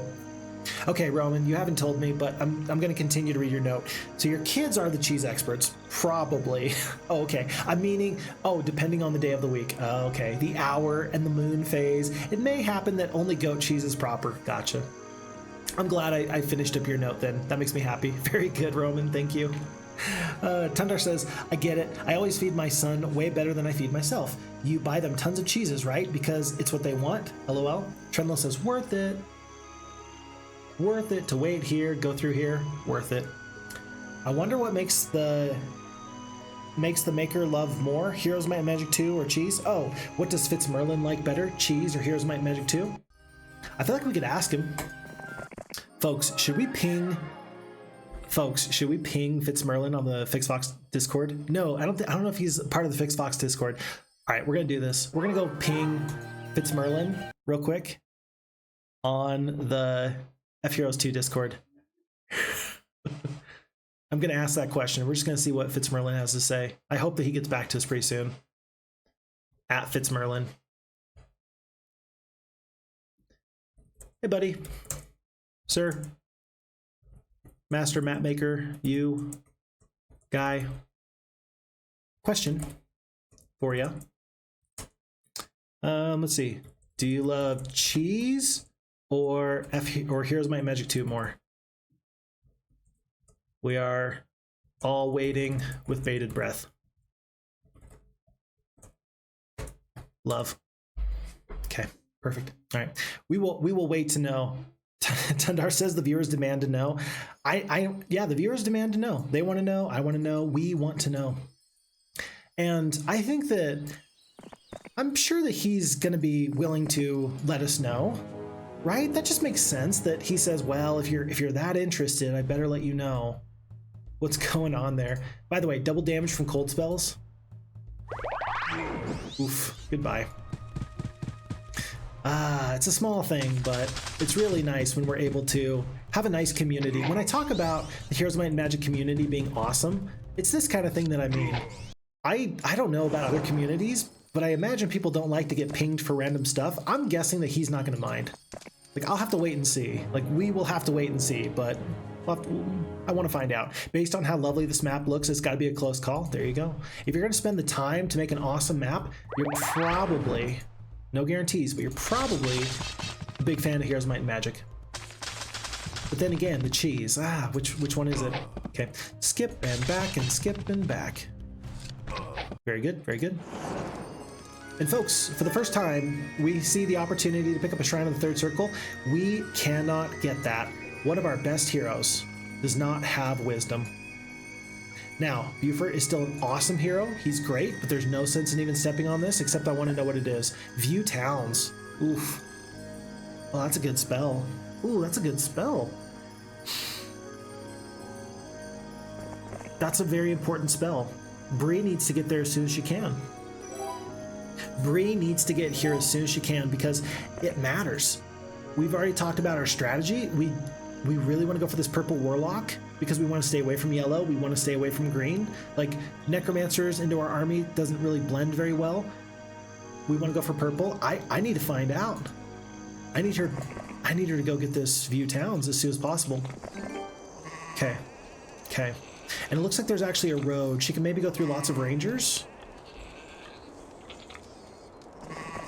Tell you what, we're gonna go through these griffins because if we're gonna get, I'll accept that. Oof. Ooh, final choice. Let's go for ballistics. If we can get this observation tower, maybe that'll answer our question anyway, and then we can. I mean, I don't know. I assume that there's a player over here. Is it purple? Looks like this is all cordoned off. I'm glad we're grabbing this, and then we'll go through here with her. Pick up this view towns and go from there. I don't know. We're gonna find out. We're gonna find out. Roman says, by the way, it is more like, please eat anything. Let's try this one, please. But after 2 years, I have a 6-year-old kid that helps me choose one that goes with the turkey. That's good parenting. That's very good parenting. I'm so glad that you're parenting in that way because you're giving the kid choices and you're also involving them in your decision-making process. I love that. That's a high quality maneuver there and I'm very glad for it. So thank you for all you do as a parent. Good stuff. All right, folks, we absolutely win this fight. There's no question about it. The concern is I don't want to take more losses than I should. Let's do it like this for our split. Let's actually split the Rangers. Yeah, let's see how this goes. Oof. I was hoping it'd be 3 dragons. It was 4. Not to mention one of which was black dragons. So here's what I can do. I can haste. Let's see. I can kill 1 red dragon right now, which is good. I can haste one of the archers who's then going to get immediately attacked by the black dragons. That's not good. I can just bless to make sure I kill 1 dragon here. I'm gonna bless to make sure I can kill 1 dragon here. I'm gonna have to take some losses, but this will save a little bit of damage. That's good at least. All right, let's kill 1 black dragon here. Yeah, buddy. When 4 Crusaders are killing that much hit points worth of dragons, you know things are going pretty well. And then the Rangers, unfortunately, are just stuck. This guy's already taken the retaliation, so we're good there. Skip here. 1 red dragon goes down there. 6 speed. Okay, perfect. Kill and kill. And so for, looks like a grand total of 8, 9, 10, 11 Rangers. We're going to get into this blue tent, which is going to open us up into this area. And this area, for what it's worth. Oh, that's interesting. This is a double hex gate. That's interesting. So if you have the blue tent, you can go through. If you have the blue barrier, you can go through this way. If you have the purple barrier, you can go through this way. Very cool. I like that. That's a good design choice. That's very cool. And folks, with that being said, we've done something wonderful. A troll stops you and says, pay me 5,000 gold or the sword of Andrin will slay you where you stand. You refuse. The troll grabs the sword hanging from his belt, screams in pain and runs away. Picking up the fabled sword, you give thanks that half-witted trolls tend to grab the wrong end of sharp objects. We will take our +5 attack. We've got 1 more artifact slot left open. Let's be very careful about our artifacts from henceforth. And with that, we've got the Blue Traveler's Tent. We've got some gems. I know for a fact that we're going to go to the Shrine of the Third Circle. Animate Dead. That's a little scary. So we've got Animate Dead on the board here. Oh, there's an obelisk. There's an ultimate artifact on the map. Very cool. Ghosts, ghosts, ghosts. We've already got a plan. Let's stick to the plan. But I think that this map is turning out well. I think that this is going okay. Yeah, I think we're in a good spot. Okay. And let's see. Roman says playing heroes while raiding Cheez sounds wonderful, but you need good cheese. That does not leave fat fingerprints on the keyboard. That is a bit of a problem, isn't it? Yeah. We just get like a lobster bib and we just cheese and dab. I'm a little bit, not very, but I'm a little bit particular about my keyboard. I really try and keep my keyboard as nice as I can. It's kind of important to me because I've already lost one laptop in the last 2 years, right? I would hate to lose a second one. So I don't know. If my brother didn't help me out and buy me this laptop, would we be playing Heroes Might Magic 2 right now? Probably not. So I'm very grateful for his help in making sure I can do this. He just saw it as an opportunity to help me with what do you call it? He saw it as an opportunity to help me with something I was interested in, and I'm very grateful for that. I aspire to be a good gift giver, and I gotta tell you, my brother's not usually a great gift giver. Bro, you came in clutch. That was an excellent gift. Not just good, but excellent. Low-fat milk is henceforth forbidden in the name of the king. Okay. Okay, fine, sure, why not? I don't know, whatever. But Tundar does, by the way, have blue Stilton and some Brie in the fridge. I'm not hungry, but that does sound like a snack for later. I'm happy for that. Very good. And then Roman continues, okay, I asked my son about proper cheese for snacks during playing a game. Definitely Emmental. I've never heard of that cheese. That sounds lovely. I love that idea. Cool. I'm glad that he knows something that I don't. And then Tundar continues on, in the UK, I can only buy sliced Emmental, so when I travel to Europe, I like to buy a block of it. Very nice. Folks, I'm learning lots of stuff, and I hope I never stop. So these cheesy kind of conversations do make me happy. It's day 6. We're going to go to the end of this week, and then I'm going to take a break. So let's go through lots of champions. Let's hope that they join us. I think that they should. I think that they should join us. We are such a good hero. Please join me. 26 champions joined. 10k gold, but totally worth it. And then we're going to pick up this Magic Garden for the plus 500. 1,000 gold, another 500. Another 900. And we smash through those ghosts. And we will look to pick up this new town first thing in the morning. Very good. Archer's House, 70 archers up to 91. And then 400 gold, 4 sulfur, lots of rangers. Okay, we want to make sure that we leave room in our army so that they will also join us. 10k gold, yeah, we want them. Oh shoot, should we just get rid of the rogues? If I stay here, maybe somebody can come and save me. All right, I didn't plan on doing this. This was not my plan.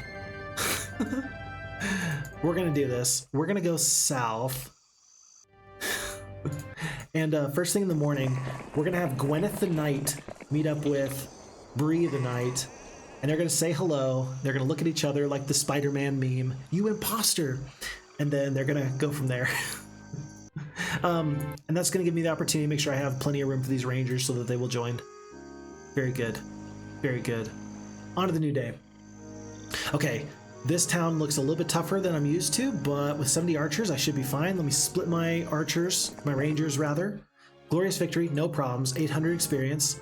And this has got cavalries. This has got pikemen. This has got swordsmen. This is beautiful. And upgradable to a castle. Very good. Very good. 24 spell power, folks. The purple Warlock has gotten much tougher since we checked in on them last. 13 attack, 6 defense. Oh gosh. We're in trouble. We're in trouble. This is not good. This is not good. The ghosts are awed by the power of our forces. They begin to scatter. Do we want to pursue them? Heck no. Absolutely not. Do we want to pick up this jail? In a dazzling display of daring, you break into the local jail and free the hero imprisoned there, who in return pledges loyalty to your cause. It is going to be Camembert, level 1, with 1 swordsman, endless ore, and endless wood. 3, 1, 1, and 1. But pathfinding logistics expert estates. I like this hero. He's just a nice secondary hero, but he's going to do a good job in taking some of these artifacts I don't really want. For example, golden bow. We've already got archery. What need have I for that? And pendant of death, or pendant of life rather. For now, we will hold on to that. Ammo cart. I don't see that being very effective for me. I'm ranking my artifacts from best to worst at the moment, is what I'm doing. There's no rhyme or reason to the ranking. It's just kind of this internal vibe check. and I vibe check these artifacts as such. Okay, very good. And so then, I mean, I've got to get this observation tower, so tell you what, let's clear out some of these freebies. Was I supposed to be able to walk right through? Oh, the observation tower is guarded by the green and the blue barrier, but the artifact here was supposed to be free. Gotcha. Okay. So we've already had rogues hop out of the bush. We've already had a paladin attack us and a bone dragon. Is Camembert going to go down as he picks up the shield? Gosh dang it. I jinxed it so hard. Oh, there's a genie. Do I want to fight the genie for the artifact? No. But what I'm going to do is this. I will go to here. We'll pick it up just like this. I will split off, I don't know, a couple of Crusaders. So that way, these forces should definitely be able to beat one genie. But if there's a problem, then if we lose half of our stack, we're not going to lose too much, so that'll be okay. Alrighty, well, next thing in the morning, Phineas will go defeat that guy. And here it is, finally. So Brie is going to meet up with Gwyneth, and Gwyneth is going to take rogues, and Brie is now going to hope that some rangers join the army. 43 rangers join the army. That's exactly what I wanted. We're going to pick up the stealth shield. A stone statue of a warrior holds a silver shield. As you remove the shield, the statue crumbles into dust. Very good. And then it's going to actually be Gwyneth that picks up this Heart of the Magi. I got not enough time. I got too much going on here. We will have to pick that up on day 1 of the new week. And because it's almost new week, let's have Croto be ready at the water wheel. And folks, that is going to be the end of this week. It's going to be month 2, week 1, day 7. Hold on.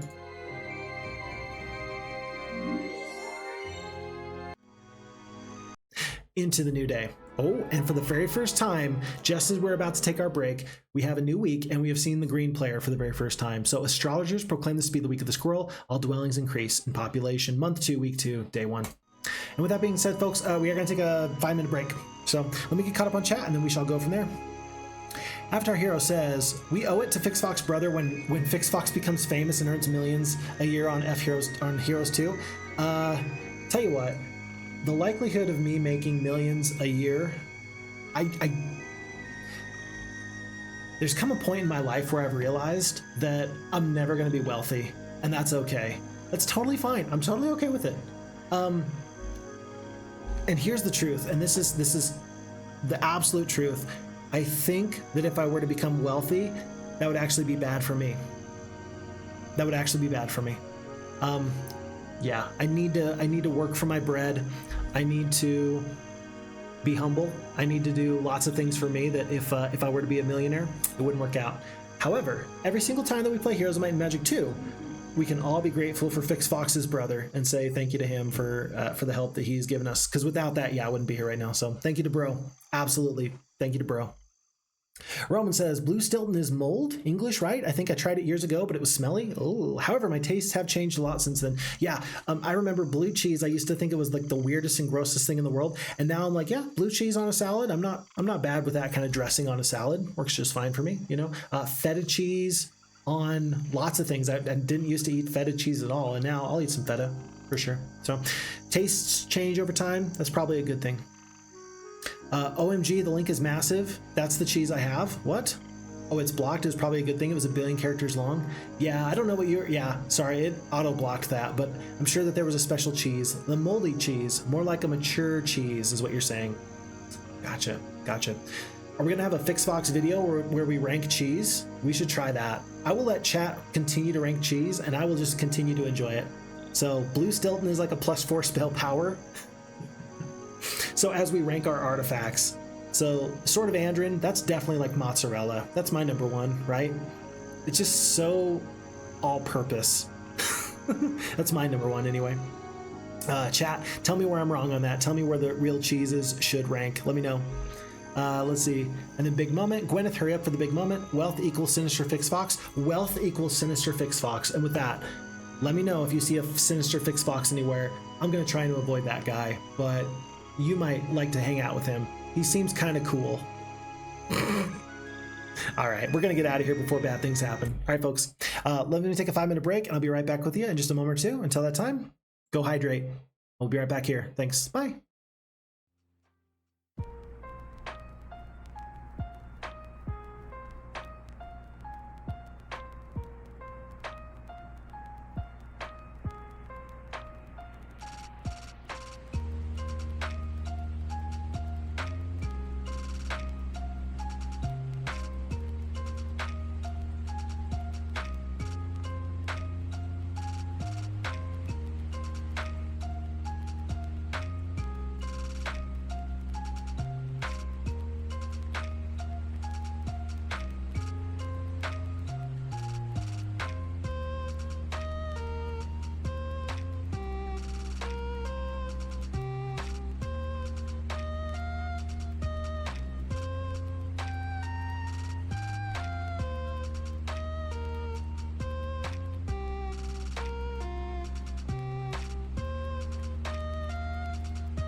We're back. And by the way, I just checked. But in case you're wondering, no. The answer is no. FitzMerlin has not responded to us. We still do not know if FitzMerlin prefers Cheez or Heroes of Might and Magic. So, hopefully we can get an answer by the end of the stream, but you know what? People are busy. That's the thing about a Monday stream, is that people are at work and handling other business. I totally get it. And so, FitzMerlin, wherever you're at, if you can't respond, just know that someday we do want an answer. Okay, but we are back. So, big moment.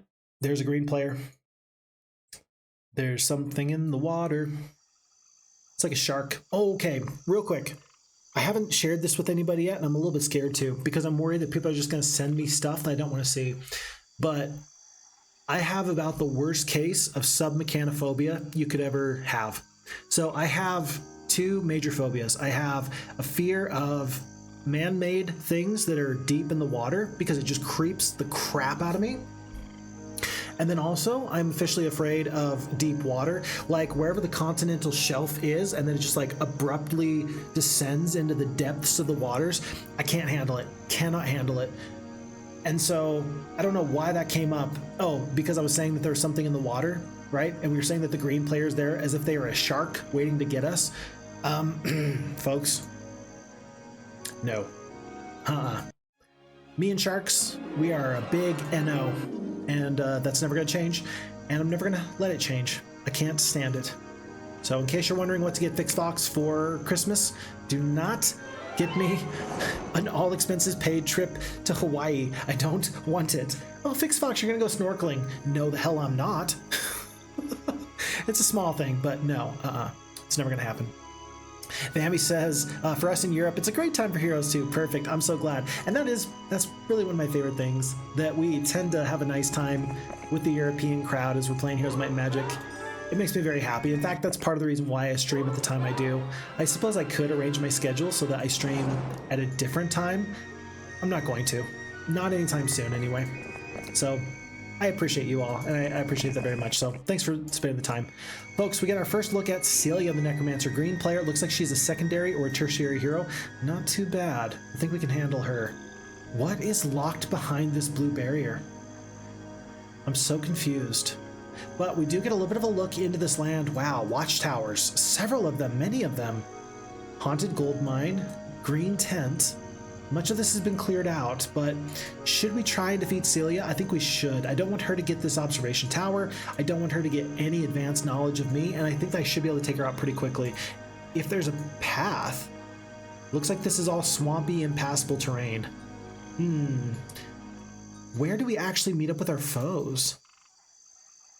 I don't know yet. Maybe we're supposed to meet up here? Or here? I'm not too sure. But before I do anything else, let's have Buford actually wait a second. Yeah, let's actually wait a second, because I want to make sure that we can figure out where to go most appropriately, and right now I just don't know. We will find out. Tundar says, last summer we visited Cheddar Gorge, where they make original chefs in caves. The caves were so cool to explore. Really amazing, actually, but that cheese was expensive. Again, only my son tried it. His 8 cubes of cheddar cheese from Cheddar cost me 16 pounds. That's insane. That's crazy. What in tarnation? You enter into a rickety hut and talk to the magician who lives there. He tells you of places near and far, which may aid you in your journeys. Have you guys ever heard of government cheese? In America, we have government cheese, or rather we had government cheese.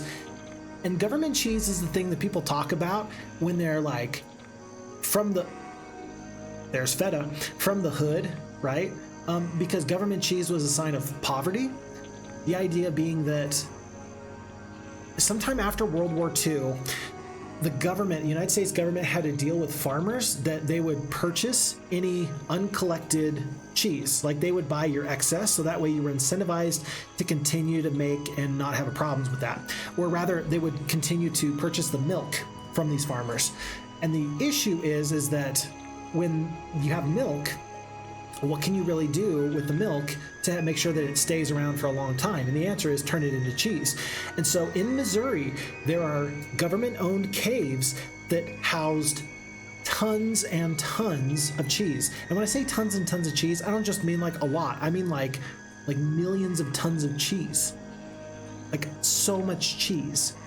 And then as part of like welfare and trying to support people and make sure that people were food solvent, they would just send you cheese. It was shelf stable enough that you would just have your government cheese sitting there, and the taste is apparently not bad. Some people loved it and some people hated it. But whatever side of the fence you were on, it's just funny that there was such a thing as government cheese, all because they were trying to make sure that there was no issues with people going hungry, and they had this huge surplus. So very interesting. If you've never heard of government cheese, I'm wondering if FitzMerlin has ever heard of government cheese. Folks, we got pepperjack, we've got feta, we've got Myzithra, we've got Anthotheria. I do not have a lisp. Dang it, I don't have a lisp. How dare they make the word lisp easy to lisp? How could they? We do see fermented. We see, that's another type of cheese. I don't know how you pronounce that though. Jeez, I should have looked up the pronunciation for all these so that way I could say it correctly. It's not too late, I suppose. But that means that these two castles in the middle have been taken. I still need view towns, but there's an awful lot to do. Let's have Brie continue on her way, +1 on the defense. Through the cavalries. Oh, we didn't leave space for them to join us. That's okay. +1 on the Mercury. And then view towns. Let's cast that immediately. So there is purple here, yellow, yellow, green, green. And then we as the knights have 3 castles. We need to work on upgrading our castles. We have maybe the largest percentage of the map. And I think that what this means is we're going to want to go in this direction. We're going to want to take this purple castle as quickly as possible. But we're going to want to time it so that way we can maybe grab it on day 1 of a new week, so that way we can get 3 black dragons. I think that that informs my decision with Beaufort. Even if we could do something over here, which it looks like we can't, I think that we'd still be best at going in the other direction. I am going to pick up this lightning helm. I feel like that could be useful. The obelisk, we're going to have somebody grab that in a moment or two. Croto, I guess Croto could grab that because there's now a path. Oh no, there's not. I thought that there was a path through there, but there's not anymore. And then Croto's going to bring all the troops he can to the front. Everybody that's worthwhile. Yes, yes, even the pikemen. Oh no, we ran out of gold. Crazy. And then we're just going to have all plot points converge on this pass. And that's going to give us access into the purple area where we think that there's a town. So that's my plan. I don't know if this is a good idea or not, but this is what we're going to do. And in the meantime, let's try our best to build up these towns. Right now we can't because we just spent all of our gold, but soon, very soon, we will do that. Green has blitzed into the very center area with the cracked earth there. Very interesting. They just went through the green barrier. Oof. I'm grateful that I'm closest to the purple player because, again, they're the ones I want to fight. I want to leave necromancers till the end. I want the necromancers to maybe fight everybody else. You dirty dog. Several black dragons, several red dragons, a sack of gold, this artifact, and the purple tent. Oh my goodness, this is so scary. Oh, we gotta hurry. Go fast.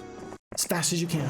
Experience, lightning helm, things there. I suppose we could go through this area. I don't want to, though. Especially with this green barrier here.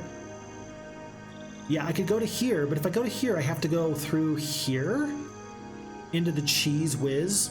Nuh-uh, don't want any part of that. Several phoenixes? Where'd you get phoenixes? Did several phoenixes just join you?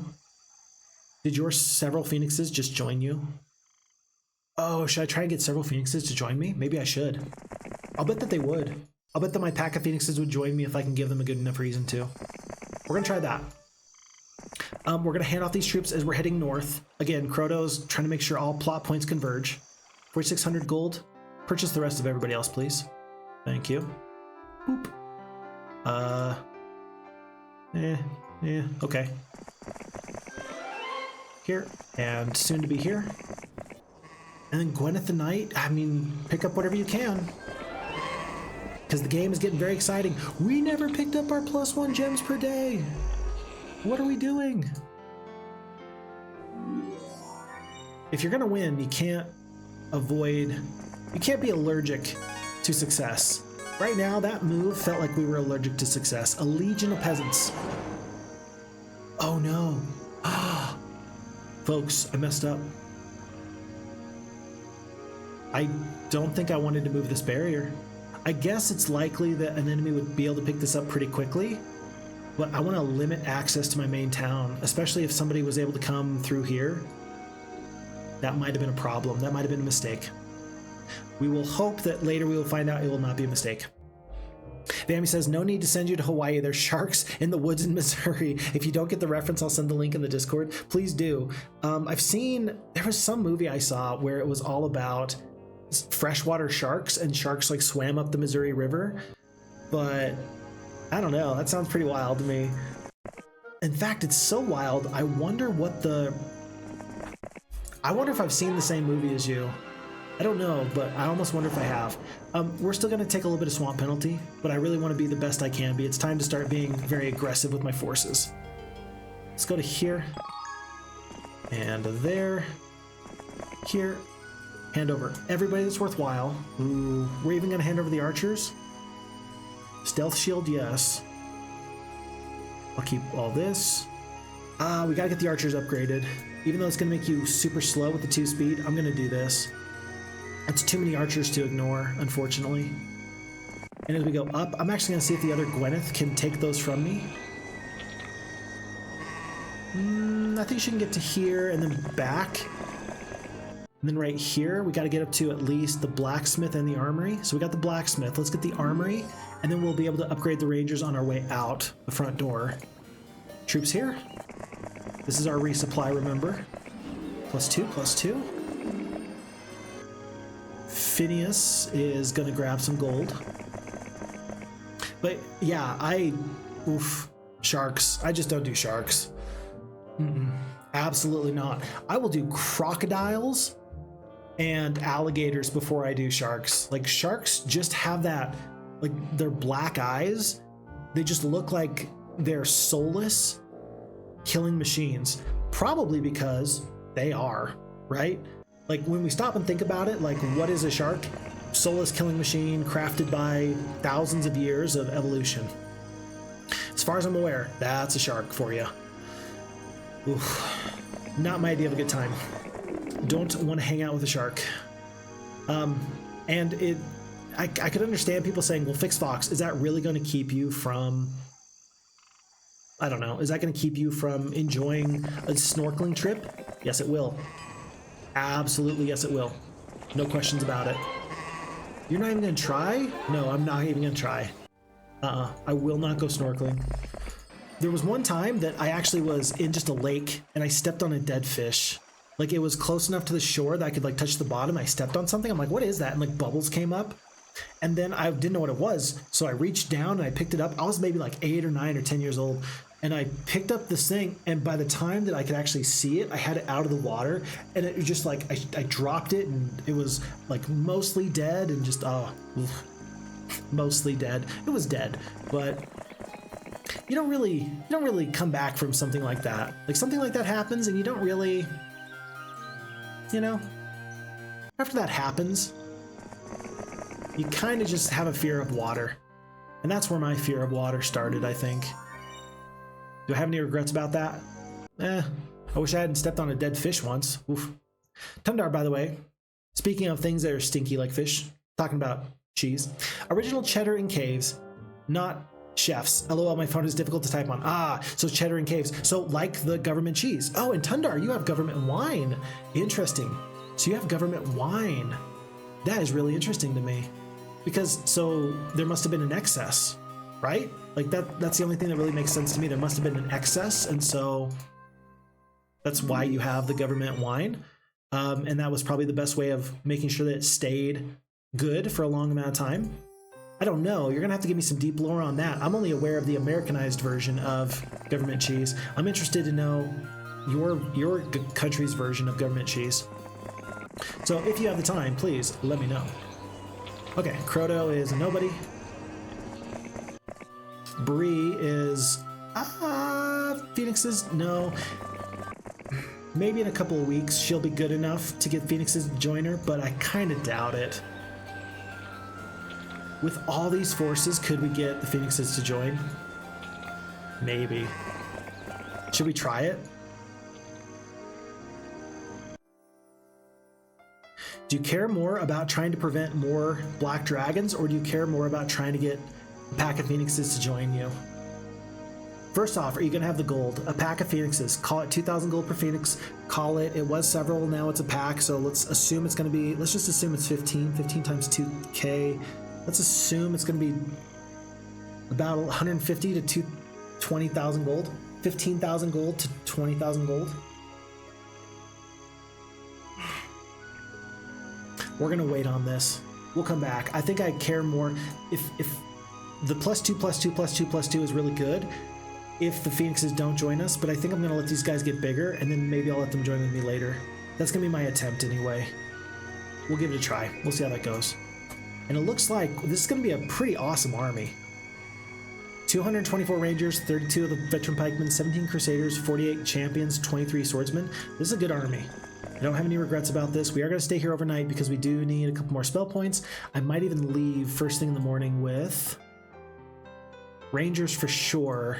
No, maybe another level 2 Mage Guild. Another level 2 Mage Guild for sure as well. And then we'll see where this goes. Whew.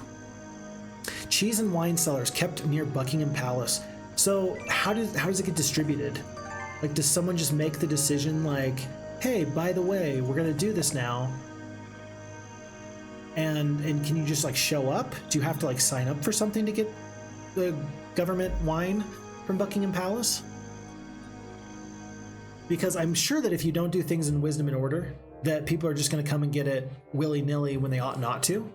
I think that that's a bit of a problem with, unfortunately, it's a bit of a problem with a lot of different systems where people are trying to support the needy. There's always going to be people that take advantage of it. And that's really sad because it shouldn't be that way. But we all recognize it happens. So what are the parameters in place to make sure that that doesn't happen? I'm kind of interested to know. Naomi says, did you also watch the Wendigo video, or do you just know that from another source? The Wendigoon? Wendigoon? I don't know.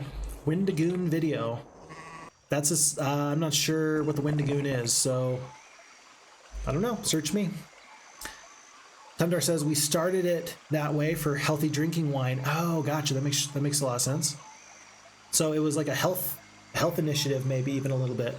That's very cool. Yeah, because like American welfare and such, you got people using their food stamps to buy soda pop and Pop Tarts and all manner of unhealthy things. That's pretty upsetting, actually, I think.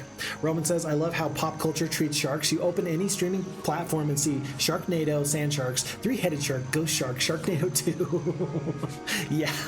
Yeah, somehow they're the bad guy. And the funny kind of campy B-movie comedies, those ones don't bother me at all.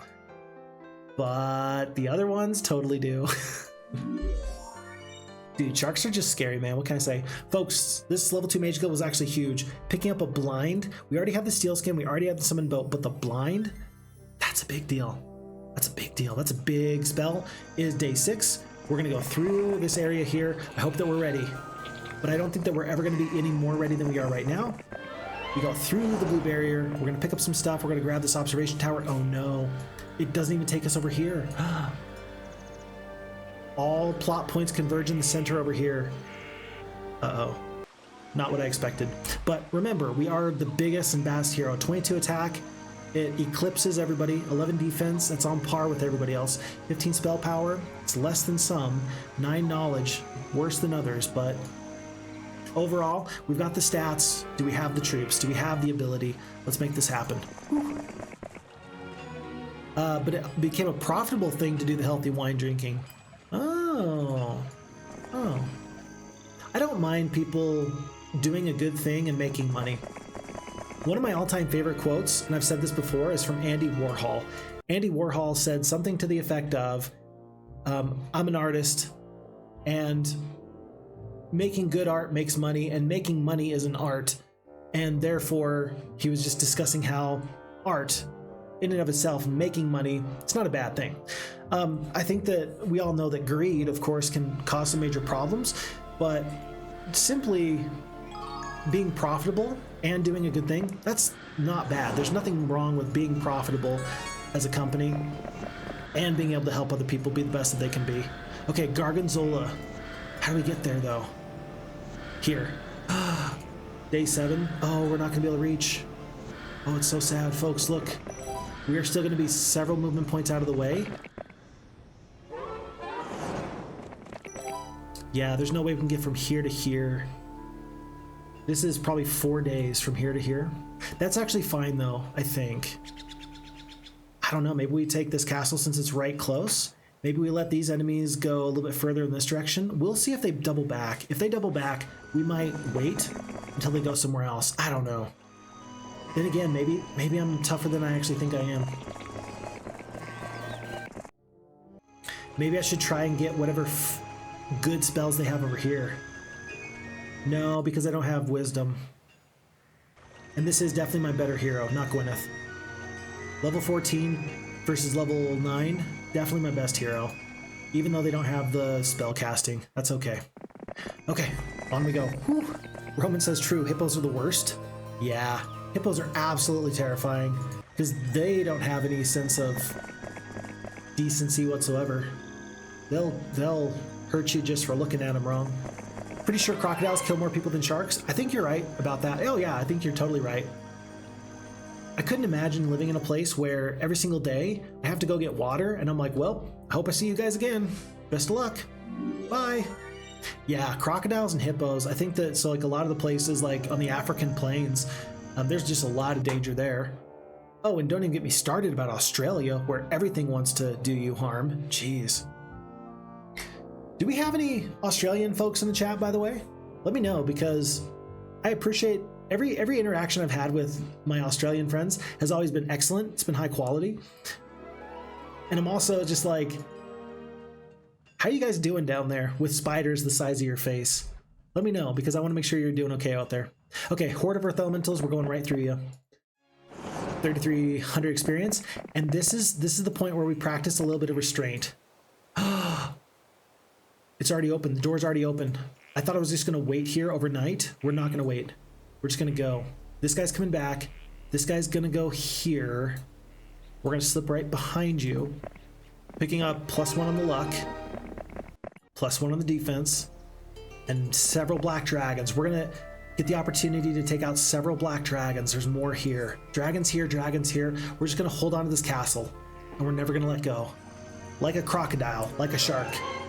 We're going to sink our teeth into you and we're never going to let you go.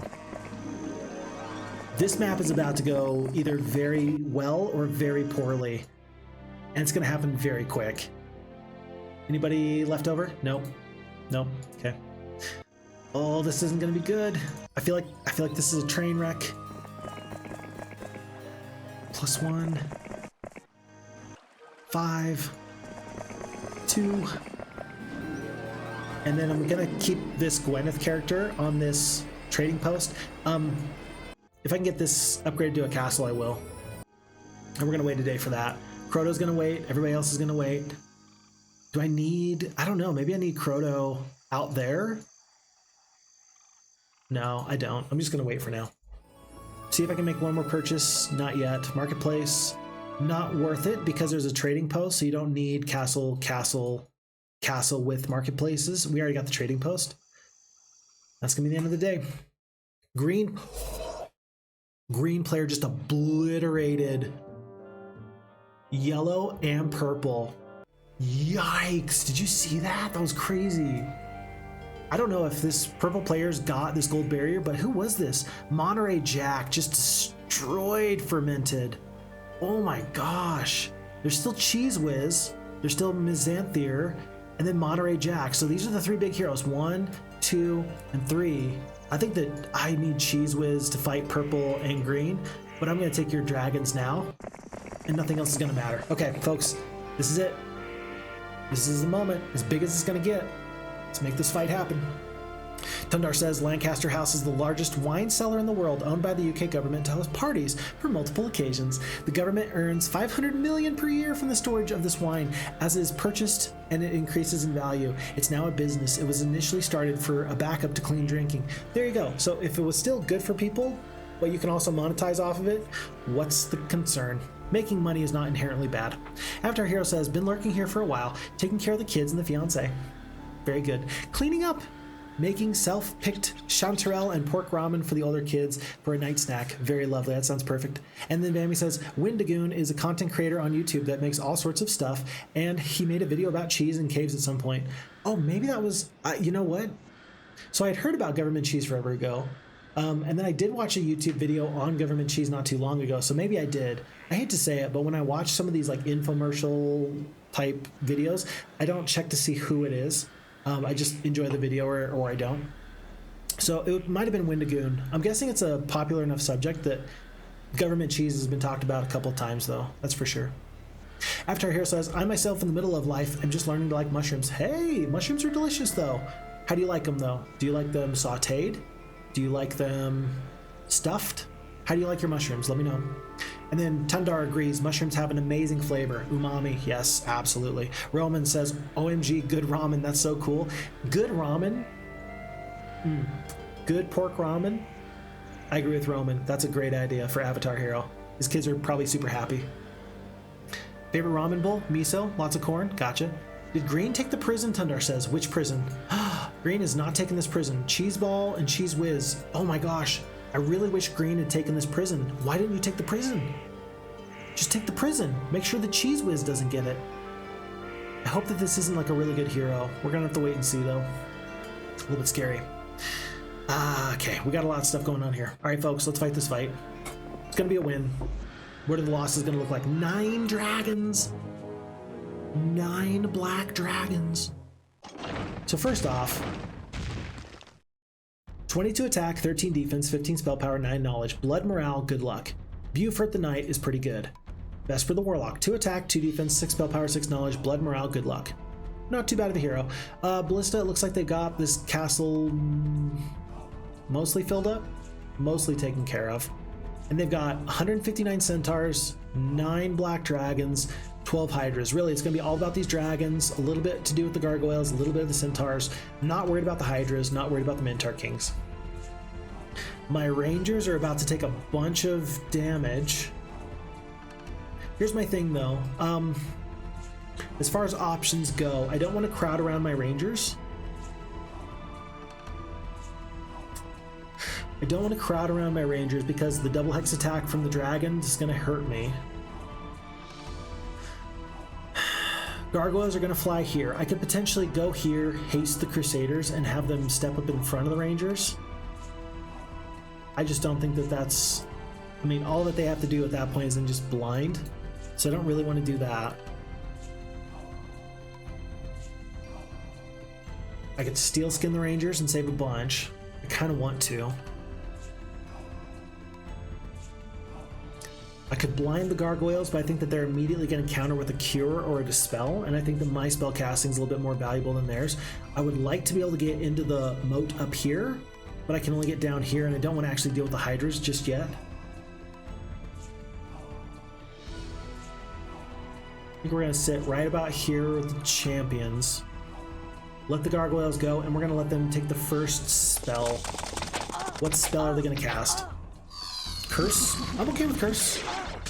Yeah, I'm okay with Curse. Ooh. Well, that worked pretty okay. But the problem is that now the black dragons are coming in.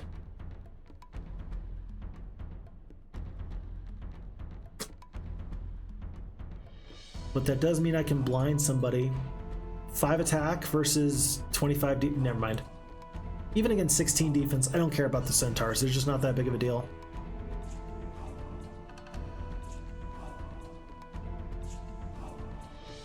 I don't have a lot of options here because you can't really shut down the dragons. So I can't really step up in front. I feel like if the dragons fly to here that they'll attack the champions or the Crusaders. And that's kind of what I want. I just don't want the Rangers to take another shot. So I'm just going to step to here. See what the black dragons are going to do. Great. Guess I might as well get into the water.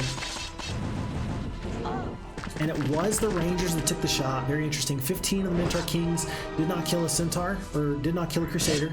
Very good. I will let the Veteran Pikemen take this initial round of combat. Oop. And you know what? I'm going to actually end up just hasting the Crusaders. So that way they get to come back and deal with these Black Dragons first thing in the morning. Centaurs are gonna take their shot, no problems. Rangers can actually take a bit of a damage because they can kill 2 black dragons. Pikemen already took their shot. We are hasted. Should we bless? I want to bless. How much damage are we gonna do? Up to 1600 if we're blessed. Let's do that. Let's hope for good luck. 2 black dragons, 1 crusader, 5 black dragons total. My goodness. Your dragons are just toasted. Oof. I don't think that this hero is going to want to try and run. I don't think I care even if they do. We're going to take 1 more bit of damage from the centaurs. Wow. Okay, all right. In that case then, let's consider what's our best option. Ugh. There's 750 HP worth of Hydra. Let's kill the centaurs so that way the rangers get to go first next turn. That'll prevent us from having to deal with additional forces. Dang it, that was a lot of forces. I did not need that in my life. Well, oof. Oof. 75 rangers, 21 of the veteran pikemen, 6 of the crusaders, 3 of the champions. I guess that with 6 spell power, the elemental storm didn't do that much, but this hurts. Lucky rabbit's foot, endless pouch of sulfur. We are out of artifact slots, so Vesper was actually a much better hero than I guess I gave him credit for. Will we have enough now to defeat this hero? I believe that we have to trust that we will. We have to trust that we will. Black dragons. There's that elemental storm. Is there another hero that we should hire? Should we fast travel with Brie? Are there any other forces that she can attack and then run from? I think so. She's got just the basic wisdom for 3rd level spells. She's out of position right now. She can make good use of these spells. There's gazebos 1, 2, 3, 4. I think that we do that. I think that we're going to, let's see, what day is it? Day 2? I'm gonna let Brie use all of her movement points. We're gonna get her out of here. Oh no, we lost to peasants. Wow, that's a lot of peasants. And then we're gonna push out of here like this. We're going to escape. And then first thing in the morning, we're gonna rehire her here in Gorgonzola, where she's gonna have full movement points. So we're gonna stay here overnight. But yeah, Tundar, you killed over 50k gold worth of troops for the cost of under 12k gold. It's a win. I completely agree. I agree. You're completely correct. Still, that did feel pretty bad. Felt pretty bad. We got 74 crystal. We don't need that much crystal. Let's trade a little bit of that crystal for wood. Let's go right about here, just so that way we can for sure get a cathedral. A second cathedral going. We'll see about this jousting arena in a little bit. Everybody here is just good to wait. Don't have any plans for anybody at the moment. Although there's an obelisk here I didn't get yet. Let's grab that obelisk. And with that being said, there is an obelisk right there. How many obelisks can there be on this map? How many can there be on the map? That's a good question. I don't know the answer. Let's go use Croto like this. It's not the best way to use him, but for now this will work. And let's see what green does. Green is gonna wipe out purple. Yellow picks up that town, wizard town, and the hero in the jail. No. Oh no, you're stuck. Yeah, because nobody's got this gold barrier. The gold tent is behind several red dragons. Nobody has gold. Excellent. That's good.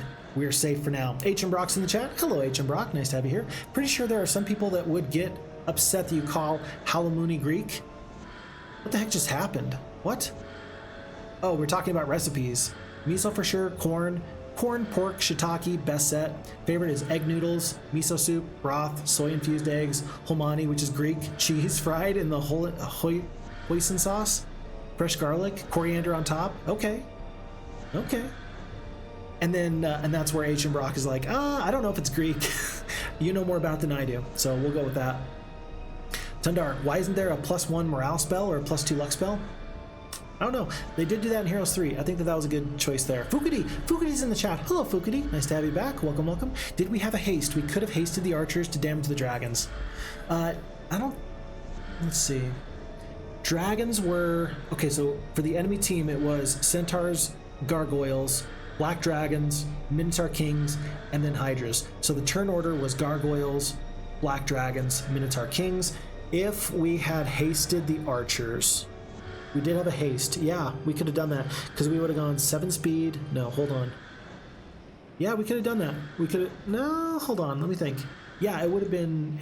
You're right. I think that the haste would have worked because I think that if we had hasted with our 7 speed champions, would that have put the archers above or below our Crusaders? That's the question. Because they're in the top spot, I think that that would have pushed them to the number 1. Yeah, Fukidi, I think that you're right. I think that the haste would have actually been the best bet there, and then we could have done full damage with the dragons. Yeah. Tundar says, I think Crusaders would have gone after the Rangers, and they would have had the first shot at the dragons. I think that that was the appropriate choice that we should have made, and we didn't. So, I didn't even think about that. This is why I like chat. Chat is smart. Chat helps good things happen. If these two enemies fight each other, I think I'm obligated to be ready to attack the winner. I think that blue, or rather purple, has got view of this area. I don't think green does. I don't think green will see me until it's too late. I don't think green will see me until it's too late. We're gonna give this a shot. I don't know if this is gonna be good or bad, but we're gonna give this a shot, folks. We have no fast troops for us. Remember, we do want these gazebos because we're looking for advanced wisdom. I'll pick up some free stuff along the way, though. There's another one up here. The wood and the ore is going to be nice. Obelisk is what we're going for here. Obelisk is what we're going for here. You're just staying put because you're asleep. And we're still too far away from... Hold on. Oh, never mind. I thought that that was a special Alamar. I'd seen that portrait before, but it wasn't him. It was a different hero. This is so scary.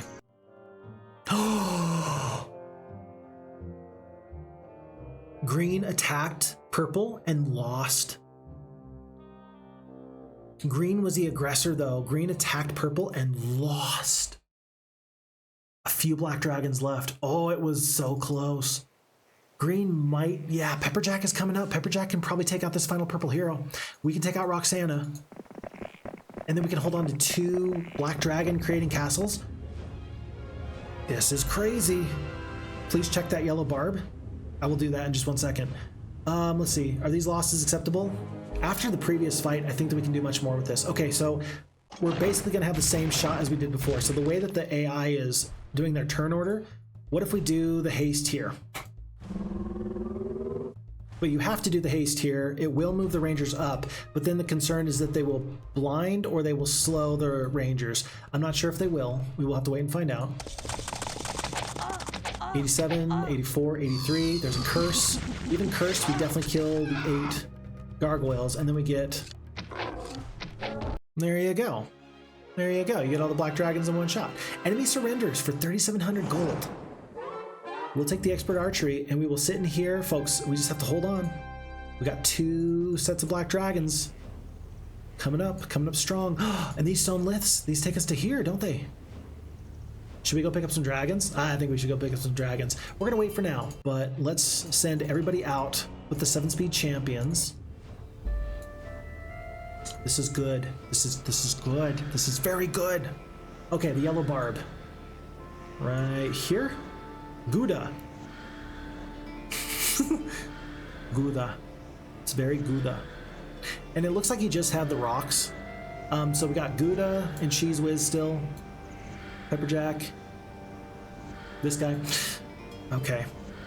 Lots to be done, but it looks like he was not like a major player. They just took this castle and well, they turned it from a town into a castle. Where are you? There you are. If we want to stop Titans from being produced, we have to go in this direction. They are not producing Titans here. There's probably bone dragons here. There's probably bone dragons here. I think that we want to take the red dragons here, and I think we want to hold on to this castle. So we're holding on to 3 main players, and then we will eventually overwhelm whatever stacks of Titans you have, because you're not making Titans here yet. You're just not. Okay. That's our current plan. We're going to stay here overnight. We'll come back tomorrow. But this is going well, folks. This is going very well. Sorry to all Cypriots.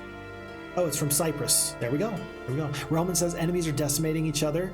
That may help. Absolutely. I don't think that we can... I mean, now this guy is running scared. Hopefully he dies to this area. Except I want his artifacts.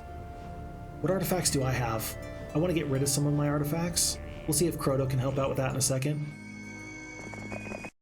And remember, we still got some opportunities with obelisks. But if the enemies can keep hurting each other, yeah, we will definitely be there to pick up the pieces when everything else is said and done. Plus 2 wood, maybe some stats up here. On to a new day. It doesn't matter to me where the food came from, only the destination matters, my stomach. Bambi says, that's the best way of looking at it. It's like, hey, I don't care where it's from. Is it tasty? Is it delicious? Does it do the taste buds good? Croto, no. Yeah, he's got 1 black dragon left, but I'm guessing he's got necromancy. 324 skeletons? That looks like necromancy to me. Where did you come from? Excuse you? Feta? Hurt and shocked? Okay, we're gonna take 1 step. Whoa, that was close. We're gonna hire Alamar the Warlock. He's gonna bring in all these troops. We're gonna go defeat this 1 black dragon. And we're gonna use this as an opportunity to take all of these troops where they belong. Here on Beaufort. We're gonna drop off, let's see, Lightning Helm.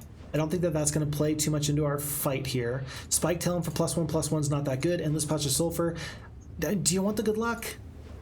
I'm guessing he's gonna have some really nice artifacts. I think that this is a time where we let go of a lot of artifacts just so we can get a lot of better ones. We're still gonna overwhelm this guy. He's not gonna have a chance. He's not gonna be able to do this to us. So let's leave this many artifact slots. Let's get greedy. You know what? Let's get super freaking greedy. He's gonna run, isn't he? He's gonna run, isn't he? Dragons are in the middle, so you want the champions in the middle, and you gotta hope that there's no bad terrain. But then with these skeletons, unless I get good morale multiple times, there's just no way. There's no way I can kill them all. Let's give it a shot though. And then we will still save plenty of artifact slots just in case there's a problem. Let's see how this goes. Yeah, how did we lose so many forces? Elemental Storm. Oh, he's got Elemental Storm. Kill Skellies before the dragon and he might stay. If he's gonna cast Elemental Storm, I don't want any part of that. That's the worst terrain I've ever seen in my life. That's the worst terrain I've ever seen in my life. Can I please get an anti-magic? Jeez. All right, so how about this? What if we do the haste? Can't reach the skeletons. 450 to 900 here. Let's take out this guy because then we can hope for good morale. We get it once. We can maybe kill all the skeletons. Let's hope for the high end of damage. Let's hope we don't have good luck on our side. So that's the question. Should we try and kill the full stack? It's so unlikely that we kill the full stack. You'd have to absolutely get max damage. We'll give it a try. Yeah, 200 skeletons goes down, 9 champions in retaliation. Didn't get good morale there, didn't get good morale there. Oh, but you know what? That was good because we brought down the stacks of skeletons enough.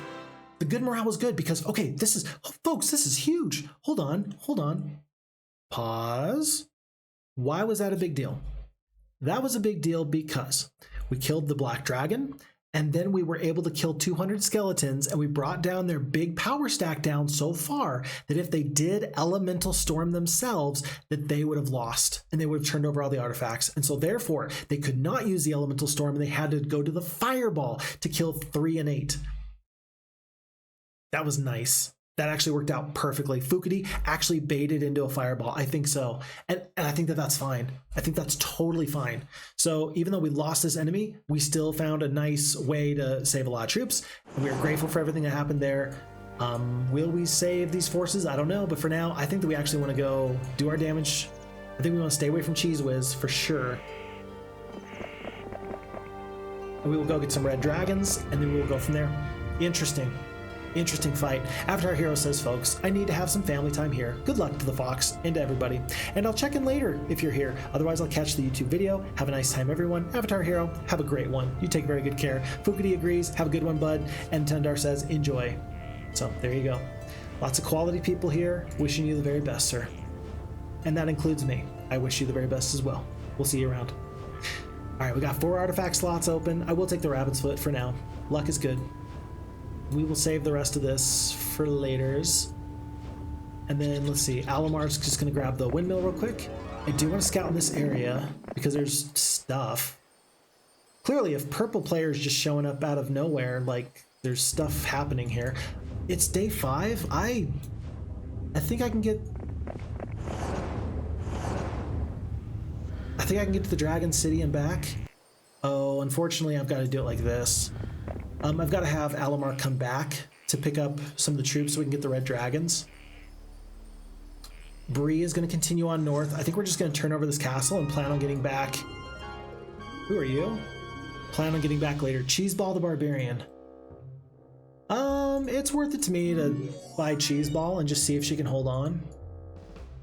Yeah, maybe she can hold on. Left turret, right turret, moat. Yeah. Disrupting Ray, Haunt, Magic Arrow. Sure, why not? And then we will just split the goblins into 4 stacks. Pack of Griffins seems like a tall order, but we'll see if Cheezeball can manage this. I kind of doubt it, but she'll do a better job than other people. There's the Advanced Wisdom. That's actually a big deal because that gives us the Elemental Storm on Brie. That's good. Looks like there's maybe a mine over here. Goldmine? Perfect. 1,000 extra gold per day. You're waiting here. And finally, we pick up our obelisk. There's only 2 or 3 obelisks on this map. Stables and a crossroads. Stables, but no crossroads. Stables, but no crossroads. This looks to be desert. Desert and swamp, maybe. Yeah, road through the desert. Guessing that the ultimate artifact is in the bottom right corner somewhere. Not ideal placement for me, but we're still going to be happy with what we got. Okay, very good stuff. All right, folks, this map is going well, even though we're about to lose a castle, which is a win condition. Pretty big castle. I like this map. This is a good map. Cheez Whiz dominates. Absolutely obliterates green there. Okay. And then let's see if Cheezeball can make this fight happen. I'm more worried about the 12 Griffins than anything. It looks like the left turret, right turret, and the moat are all going to focus on the Griffins, which is bad. So bad. Don't do that, please. It's so bad. 10 points of damage with the magic arrow. We can do that 3 times. I mean, you gotta kill... I guess you can kill 2 centaurs. I wish that the AI would just focus on the correct creatures. Alright, we'll kill centaurs. We're gonna skip. Griffins are gonna kill 1 stack there. We don't attack them because that's bad.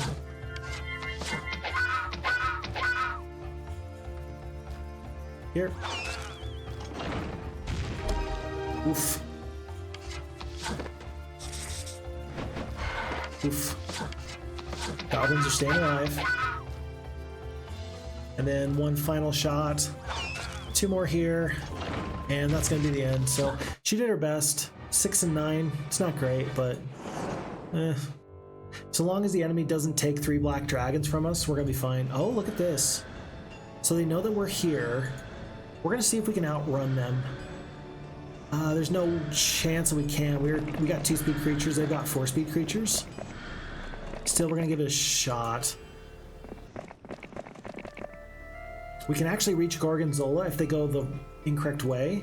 I think that they got to go back to defend, but if we can get the Elemental Storm, I may not be able to hold this castle myself, but you can't keep it either. Is that a good use of Brie's time? I don't really know. We will see. But I like the fact that we have some interesting possibilities. That seems worth my time. Dragon City, we're gonna... Wait. We don't have to defeat the Guardians? I thought we had to defeat the Guardians. I thought we had to defeat some Guardians? No? Guess not? Okay, well, looks like this is going to be one dragon, which we will gladly accept in exchange for the pikemen. Cheez Whiz, are they going to come for us, or should we just head back here? 2 days, we're going to make it. And so even if Brie doesn't survive here, we'll still be able to take our castle first thing in the morning. We now have the purple. Hey, FitzMerlin's in the chat. Hello to the Real Fix Fox. Thank you for playing my map. Hey, thank you for making such a great map. We're having a ton of fun. FitzMerlin, let me take you on the quick tour. Of course, this is your map, so you know what the quick tour is. We started off in this area right over here, and we were able to take our forces over here. We did lose Brie once. Over here, we tried to take the ore mine and the sawmill, and we just didn't have a lot of extra stuff there. So we did lose Brie once. We were able to rehire her. We still got enough wood and ore to upgrade our town into a castle in week 1. And then we cleared out this general area. No major problems as far as I remember. We did use some Crusaders. We were able to get, by week 2, the cavalries and the paladins. And then we were able to upgrade the paladins into Crusaders and use those to take this gold mine for an extra 1k gold per day. I think that we did that by week 3. So paladins and knights, champions and cavalries by week 2, and then this gold mine by week 3. And then we were able to go kind of through this area and clean this out. We picked up our Camembert hero right over here, and we realized that, oh wait, this is like an empty space, like this is all boxed in. And thankfully, this Shrine of the Third Circle has view towns. And so that allowed us to figure out where we wanted to go. We have since taken Gorgonzola once. We've taken this castle once again. Yellow is the big guy. They've still got several Phoenixes and a pack of Titans. We are very scared of them, but they've only just upgraded this yellow town into a castle. They have not taken their gold tent, and so there is only one bit of Titans coming through a week. If we can hold on to 2 castles spitting out black dragons, I think that we're going to be in the best position. So, FitzMerlin, that's where we're at. So far, so good, and we're doing so good. Oh, you've not seen anybody play the Night faction yet? Okay, well, this is the one then. So far, so good. And I'm having a lot of fun with it, so thank you very much. I know that we've got a lot of wonderful map makers currently in the chat. We've had Mushan Kipet here. We have had Tundar here. It's really nice to have great map makers all around, because you all do something that I sure can't do. I can play maps, sure, yes, but can I win maps? Can I make great maps? I submit to you, no, that's still something that I struggle with. So we're working on it. Okay, purple does leave Brie alone. And here's the deal, folks. I don't think that there's anything we can do. We're gonna lose Cheez Whiz. We're gonna lose this castle. The only thing I suppose I can hope for is this. I hope I can evacuate some dragons. How about I leave the slow creatures here, and if they can't reach from here to here today, then we will evacuate the dragons out. Hold on, I got an idea actually. This is a silly idea. We're gonna hire Cheezeball again, and Cheezeball's gonna take just the one goblin. And they're gonna sit on this. Oh wait, Alamar's here. Never mind.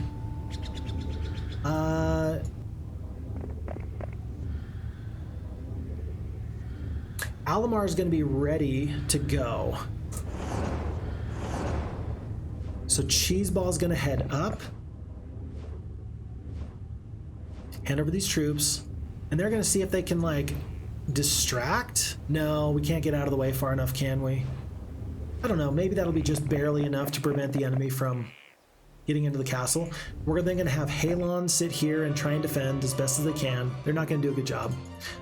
But in the event that the enemy is not able to reach, maybe since it's day 7, maybe on day 1 we can evacuate dragons south and then just sprint away because the 4-speed creature's here. I don't know if that's likely or not, we will see. And then we're actually going to have Frodo, or rather Alamar, sit on the Lith and be ready to take this castle for free again. If they leave it undefended, we will take it back for free. So, interesting kind of back and forth. I don't want to try and fight this fight just yet. I do want a couple more black dragons. Even having 4 black dragons total makes this fight much better than it is right now. 8 of the Crusaders is just not that good. It's not good enough, so we just have to wait there. Tundar says that the map is awesome, Fitz. There you go. We're going to find out how all this goes. Baby says, if you want to distract the enemy, recruit max amount of heroes, if you can afford it, obviously, but it's a good tactic in desperate situations against the AI. As a young person, I did that so many times. It was one of my all-time favorite things when I could put like 6 or 7 heroes on the road between me and an enemy hero.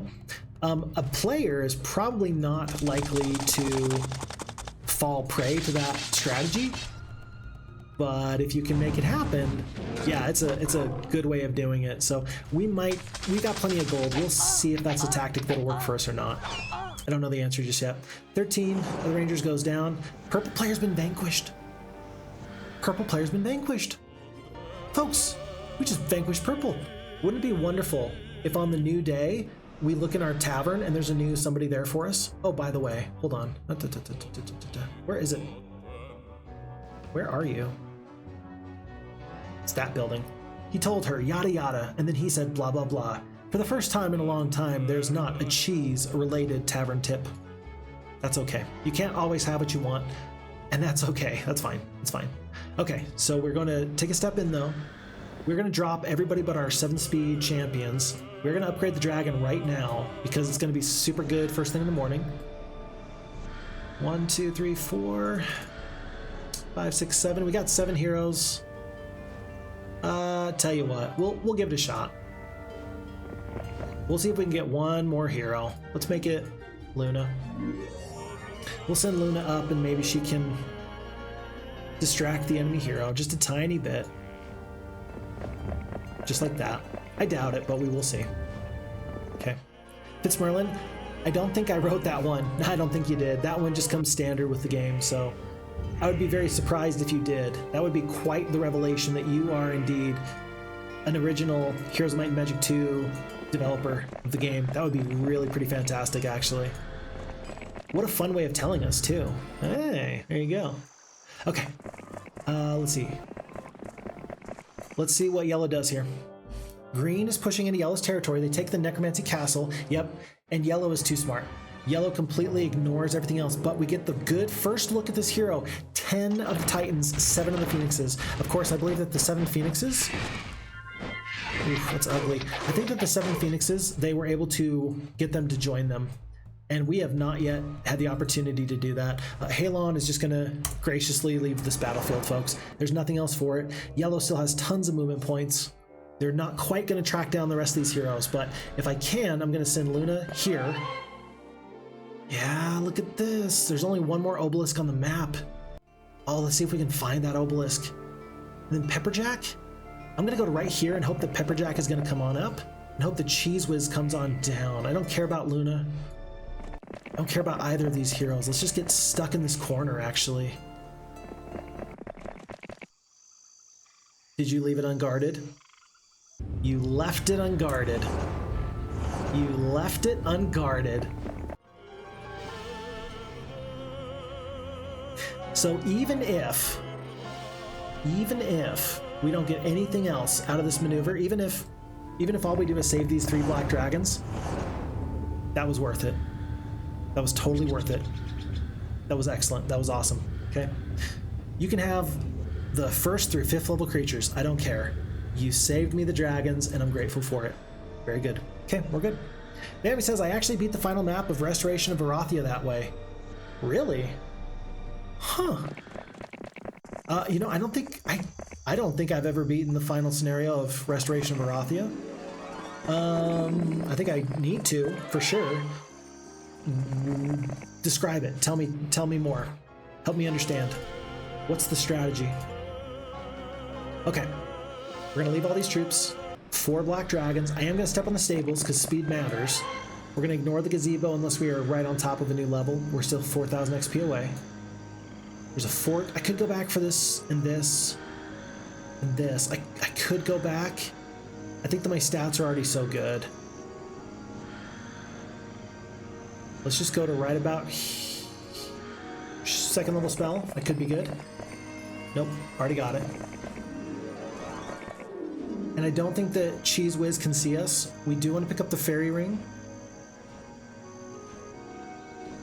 I think I can reach this castle from here tomorrow. I just don't want to get attacked until I can get these extra black dragons, so I'm even going to try to play this super safe. I don't think that they see us, but if they do, we're in trouble. Let's just wait. Let's play this carefully. Let's see what they do. Hello, Fix Wife. Oh, it's Fix Wife. Hello, Fix Wife. Hello, chat. Hello, Fix Fox Wife, everybody else says. Hello, hello. Hello, hello. Zarfal's in the chat. Hello, Zarfal. Nice to have you here. Looks like it's near that old purple warlock town. Looks like it's near that old purple warlock town. What's it? What's it? Do we survive? No. Dead. I wanted to get a look at this hero before we did die. Yellow takes the castle back. That's fine. Near the old purple warlock town. This one? Stables? What's nearby? Help me understand, Zarfal. And Cheez Ball somehow stays alive. I don't get it. Then again, it doesn't have to. The ultimate artifact. Oh, the ultimate artifact is nearby. Okay, so here, stables. Because these stables are probably the ones that we're looking for. Ah, but you know what? Yeah, so these stables are incorrect because there's like a crossroads near the stables. They're like on this little crossroads right here to the right. But this orc tower, I think, tells us everything we need to know. Because yeah, there's this one up here. But this is incorrect. I think that there's all these orc towers dotting the map over here. I'm guessing that this means it's somewhere over here. So before I had theorized it was in the bottom right, I guess it's closer to the bottom left. So that's a good idea. Zarfal, good hunting there. I'm wondering if it's this one. Like we see that there is an abandoned mine. Maybe here? Here you go. Zarfal, you did it. You genius. There's your fort. There's your haunted mine. There's your little guard tower right there. Yeah, you found it. Okay.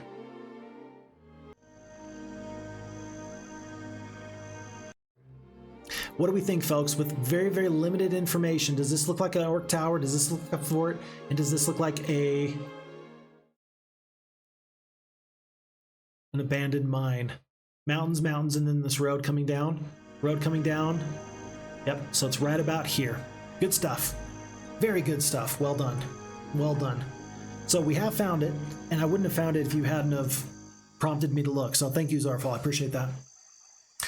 And Roman says, I am more of a Heroes 2 guy. Watching some random Heroes 3 maps will not be so interesting to me, but the campaigns, sure thing, including those from AB.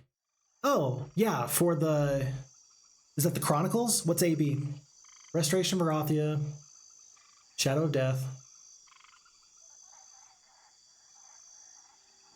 Armageddon's Blade. Armageddon's Blade, that's what you mean by AB. Gotcha. Oh, and the whole Tarnum saga. I really did like Tarnum in Heroes Might and Magic 4. Oh, jeez. He's that close. I really did like Tarnum in Heroes 4. Just a really cool character. I would love to play Chronicles. I just haven't played it yet. But I'm still very much interested in doing so. Okay, folks, this is the fight. This is the battle. There's no guarantee we can win. But I think that this is actually my best chance. It's day 2. This guy's going to have full spell points. We're going to have 7 Black Dragons against his 10 Titans and 7 Phoenixes. And we're going to have double the stats. Like, absolutely double the stats. A Black Dragon will take out a Titan any day of the week. That's encouraging. Not even your main hero right now. Is he? Yeah, Cheez Whiz? Okay. 8 and 9. You got 22 spell power, but you got 8 attack and 9 defense. I got 22 attack and 12 defense. I better be able to win this fight. There's no guarantees, but it wouldn't be fun if there were any guarantees. Okay. All right. Let's see it. Oh, Xenorest. Hey. Welcome to the chat. Nice to have you here. Why not trade over the helmet? Well, if I do trade over like the lightning helm, I do hope that this hero, I can beat him outright, and maybe I can get some artifact slots. I'm not really worried about, you know what, you're right. Tell you what, that's a great idea. That is a great idea. I like that idea because the chance of this guy being able to run anyway is pretty high. And if I'm not going to get any artifact slots, we might as well just try our best to hang on to these other troops. I'm not anticipating, like, we can't take any damage, like spell damage from the Black Dragons, but if he's got 1 chain lightning or anything like that, I think that it's worth saving all the troops just to give ourselves 1 less artifact slot. So I like that idea. That's a good idea. Hey folks, hey Xenorest. Yeah, nice to see someone playing Heroes 2 on a high level. I appreciate that. That's a very high compliment. I I try to play Heroes 2 as best as I can because it's just that fun of a game for me. It really tickles my fancy to play this game as best as I can. Okay, here we go, folks. It says it's going to be a glorious victory. It's not going to necessarily be close, but there's some big margins of victory right here. So let's make this happen. And Vammy does say, oh, for the final map, that you either are a dungeon or an inferno to take over the capital of Arathia within 3 months. The capital is, of course, very well defended with a very strong army and a high stat hero. Of course, I find myself almost at the end of the time limit with a half-baked hero and a shabby army. What I did was recruit 7 heroes and posted them in front of the castle. The hero with the most of his army came out and beat them all and ran out of movement points, and then you backdoored him. That's beautiful. I love that. Such a good strategy. I love that. Therefore, you were able to return to the castle, and you only had to deal with the halberdiers and a low-level hero. It's perfect. Tundar says to Fix Fox, by the way, what are your favorite types of Heroes 2 maps to play? I always listen to you when making maps, but I am more interested to know what you like and what you think Heroes Might Magic 2 maps are lacking and we need more of. It would help. Let me think about that. That's a really important question, and I want to give you my very best answer. And right now, I can't split time between this battle and that thought. So let me think about that, and we'll get back to you on that. So we will do that. We will do that. Okay. I think win condition priorities here. The Phoenixes are going to go. I would actually like to make sure that my dragons, I think that the Phoenixes are going to attack right here or right here, and then I'm going to flame breath myself with my dragons. If I slow the Phoenixes, I'm anticipating he's just going to haste them again, or he's going to do like a mass haste, right? So I think I'm going to end up eating some damage from my own black dragons. Whoops, my bad. Okay. Because if I slow here, that would potentially prevent that. But I think he's just going to haste it or whatever. I mean, if you're going to slow them, you might as well just blind them. I don't know, though. I think that the AI would actually look at this, though, and say that a blind is a higher priority than a slow. I think that if there's a slow, it might just let the slow hang on and cast another spell, whereas if it's a blind, it'll say, nope, that can't be allowed to stand, and it will immediately prioritize curing or dispelling that. Or I could ignore the Phoenixes and just have it be a foregone conclusion that I'm going to lose most of my Rangers or Champions to my own Flame Breath attack. And do something else. Tons of stats.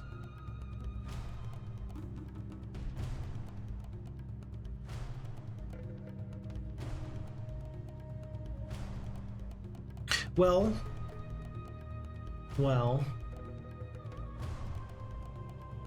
no. Can't, if I had a teleport, my favorite play right now would be if I had basic wisdom and I could teleport the Rangers from here to here, because then the Black Dragons would stand alone and my poor positioning that I could have avoided wouldn't be an issue. Would not be an issue. Because the champions are going to get out of the way, that's not a problem. I could totally risk it. If I blind the Phoenixes or if I slow the Phoenixes, Titans are gonna get to go. I'm gonna take the damage anyway. Tell you what, I'm gonna risk it. I'm just gonna slow the Phoenixes. I'm gonna slow the Phoenixes, and I'm gonna hope that that's gonna save me some amount of Rangers. I don't know if this is gonna work. I don't think that this is necessarily the best spell. I think that you're best off actually doing like a disrupting ray on the Titans. I think that that's actually probably your very best bet. But for now, I'm gonna do this. Stay alive and see if they cure or dispel or haste. Blind on the Rangers. I'm okay with that. Not my favorite thing, but I'm okay with that. I don't want to take the damage from the battle doors. 14 attack versus 26 defense. They're going to do not minimal damage, but close. Remember, if you have 14 more defense over the attack of another creature, that's maximum reduced damage. That's down to 30%. So 14 attack versus the 26 defense, they're actually going to be doing minimal damage. Battle doors are going to do 30% damage to my Black Dragons. I think it's clear that you got to take out their biggest threat. Phoenixes, you don't think you're going to be able to reach. Ouch, ouch. 1, 2, 3, 4. Yeah, the battle dwarves are probably going to step up, and that's going to make the 2-hex Phoenix not have the chance to get into the Black Dragons. That's very good. Let's put the Crusaders in a spot where they can do damage next time. Let's go just here. Oh, now that's a good question. That's a good question. Gotta do damage. I don't think I care about the Hydras. I think we go straight for the Phoenixes. 3 Phoenixes, 1 Crusader in retaliation, 2 Phoenixes down. Just got to do damage. 113 damage from 112 black dragons. Phoenixes plug the gap. That's kind of interesting. We're going to wait on our spell until the enemy casts their next spell. After they cast their spell, then we're going to check to see what spell we ought to cast. Anti-magic on the Titans. I don't hate that decision. I think it's a really good decision. But I am going to be required to do my cure now. Nobody else can touch the Rangers. Rangers are going to do oodles of damage to the Titans. We're going to get 2 enemies at once. It's not going to hurt my feelings. Hydras, sure, why not? Swordsmen, I'll get in there in a moment. Dwarves are going for the champions. Pretty interesting. And then here it is. 150 Rangers are going to kill all the Titans, baby. Get out of my game. It's my world and you're all just living in it. Okay, and then we have a really fun opportunity here where we can blind the dwarves or kill the dwarves. We're gonna kill these dwarves. If we do minimum damage, I'm gonna throw up on my shoes. And that means that we're gonna do 1 cold ray, lightning bolt. Let's do lightning bolt. And call it a day. Whew. Whew. Whew. That worked. Hey, that'll work, folks. That'll work. Xenoras, thank you so much for the follow. Appreciate it. That's a pleasure having you here for the follow. Thank you so much. And folks, the timing of the subscription sound is working perfectly to add to the cacophony of sounds of glorious victory. For the low price of 3 black dragons and 19 rangers, 3 champions, and 1 crusader, we did not just, you know, barely eke out a win. We obliterated our enemy. We took out 10 of their titans, 7 phoenixes. This was a major army. This was a big problem. And we took it out. And we're even going to get 2 artifacts in return. That'll work. Legendary Scepter and Black Pearl. I will take it. Legendary Scepter, totally worth it. I'm feeling happy. I'm feeling great. I'm feeling hydrated. And it's the reason why we took that break a while ago. And so now, you know what? I think that we just ought to continue on. I want Troyan to attack Pepperjack. Oh, I want Troyan to attack Pepperjack, but I don't think that Troyan's got the stats. 3 and 3. You thought that I was obliterating you before. Wait for that. Folks, I think we got this. I think that we just got to put pedal to the metal. I think we got to let this fight continue to develop and go from there. So I think we got this. I like our positioning here. Everything looks great. Was there one more red dragon up here? Yes, there was. Okay, let's get this dropped off. Whew. Let's get this dropped off. And then first thing in the morning, we're going to be able to move on our conquest. Okay, awesome blossom. Xenoras says, GG, gotta go, but good luck with the rest. Thank you so much. Appreciate it, and we'll look forward to seeing you in the future. So thank you so much. Let me get caught up in chat here, but yes. So, Zarfal, better for him to cure or dispel than a meteor shower? I would think that the cure and the dispel would be better than the meteor shower in general. Let's see, 22 spell points. Spell power, 22 spell power. That's a lot of damage. But I don't think that it was going to win it for you. I think that we saw at the end there, it came down to just getting the opportunity to run, and the enemy did not get an opportunity to run. So I think that they wish that they could have that back. I don't think that the meteor shower would have helped there. Tundar requested or recommended blocking the archers and taking a double hit on the dragons and champions. I'm ultimately glad that they did the blind, because then that meant that the rangers didn't have to take a lot of aggro. It worked out. I didn't want to take the double damage from 7 phoenixes, and I am glad that we slowed as opposed to blinding. I think that did work out the best for us, so it worked out. Roman talks about Chronicles. He said that they were fine, they were okay, but I'd love to watch them for sentimental reasons. And very last scenario from Armageddon's Blade, it was a meat grinder. I would love to see your approach. Okay, let's get there and let's enjoy the approach after I can figure out what's going on there. Because yeah, I don't think I've ever actually played through Armageddon's Blade all the way. I know, crazy, insane. You'd think I would have by now, but I just haven't. So I do need to get back to that as soon as possible. Okay, we're gonna do this. We're gonna hire whatever we can. Oop. We are out of gold. We are out of gold. You are kidding me. Holy cow, we are out of gold. Don't ask me how that happens, but we are out of gold. And then we shall, let's see, I do want Brie to bring up these dragons. I want somebody to bring up the dragons. Let's have Gwyneth trade tons of resources. Let's just trade for gold Actually, hold on. One marketplace. We don't have the gold for it at the moment. I think that it's now makes sense to do it like this. 5. 2 marketplaces. 3 marketplaces, 4 marketplaces. Okay. So I think what we're gonna do, I mean, there's 4 dragons here.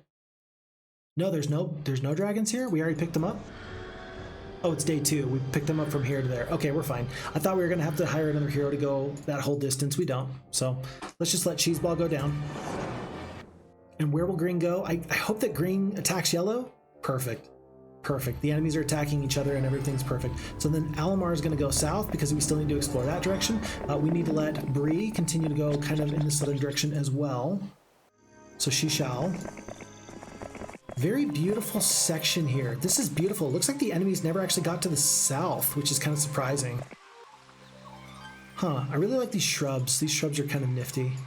But yeah, if there's still trolls here, I mean, that means that the enemy just never touched this area. That's a little odd. Little hard to believe, too, all things considered. Okay, we've got what we need. Troyan, you got no chance against me, my dear. I don't know what spells you got. They're not going to be enough. It looks like she's going to cast Elemental Storm at the last moment, which is a little bit interesting. I don't really love that. We are going to get the first hit off on these Phoenixes. Turn order does matter. And I'm going to, yet again, I'm going to wait on my spell. I'm going to let her cast the first spell. Titans go next. There's the blind. I'm gonna wait until the rocks have gone. No, I can't wait till the rocks go. All the rest of my creatures are too fast. Is there a better spell? I could Lightning Bolt for 525, Cold Ray for 420. Just do the Lightning Bolt. Take out most of the rocks. I'll do that. Because the rocks are gonna go deal with the Rangers in a second if I'm not careful anyway. This way I take out a full stack of creatures. Steel Golems did not attack the champions for whatever reason. Okay, alright. Blind onto the champions. From here on out, I'm gonna be fine to... Hold on. 11 to 13. Okay, we're just gonna kill you for free. Definitely overthinking this fight a little bit. 4,800 experience. Advanced Eagle Eye. We'll take Fermented in just a second, and I think we're gonna take this castle. Yeah, we're gonna hire a hero, grab the green tent, we're gonna head south, we're gonna cut through this area, we'll call it a day. I don't think anybody can stop us at this point. We are just too strong. We're too strong, we're too powerful, we are too je ne sais quoi. What does that mean? I don't know. But I'm gonna keep saying it every single time. Magic Well here. And I kind of wonder if I just stay right here, they don't know that I can get through this barrier. Maybe they do. I don't think that the enemy is going to calculate that, and so therefore we're just going to wait 1 second. It's going to cost us a little bit of movement points just to maybe be a little bit tricksy with them. And I like being tricksy. If I can manage it, I will try to be tricksy. Interesting little road section there. It looks like it's really kind of fun. This all looks kind of overgrown. You stumble upon a medal lying alongside the empty road. Adding the medal to your inventory, you become aware that you have acquired the undesirable Fizbin of Misfortune, greatly decreasing your enemy's morale. Your army's morale. Folks, have we ever seen that before? If you've never seen that before, you've now officially seen that. It's kind of cool.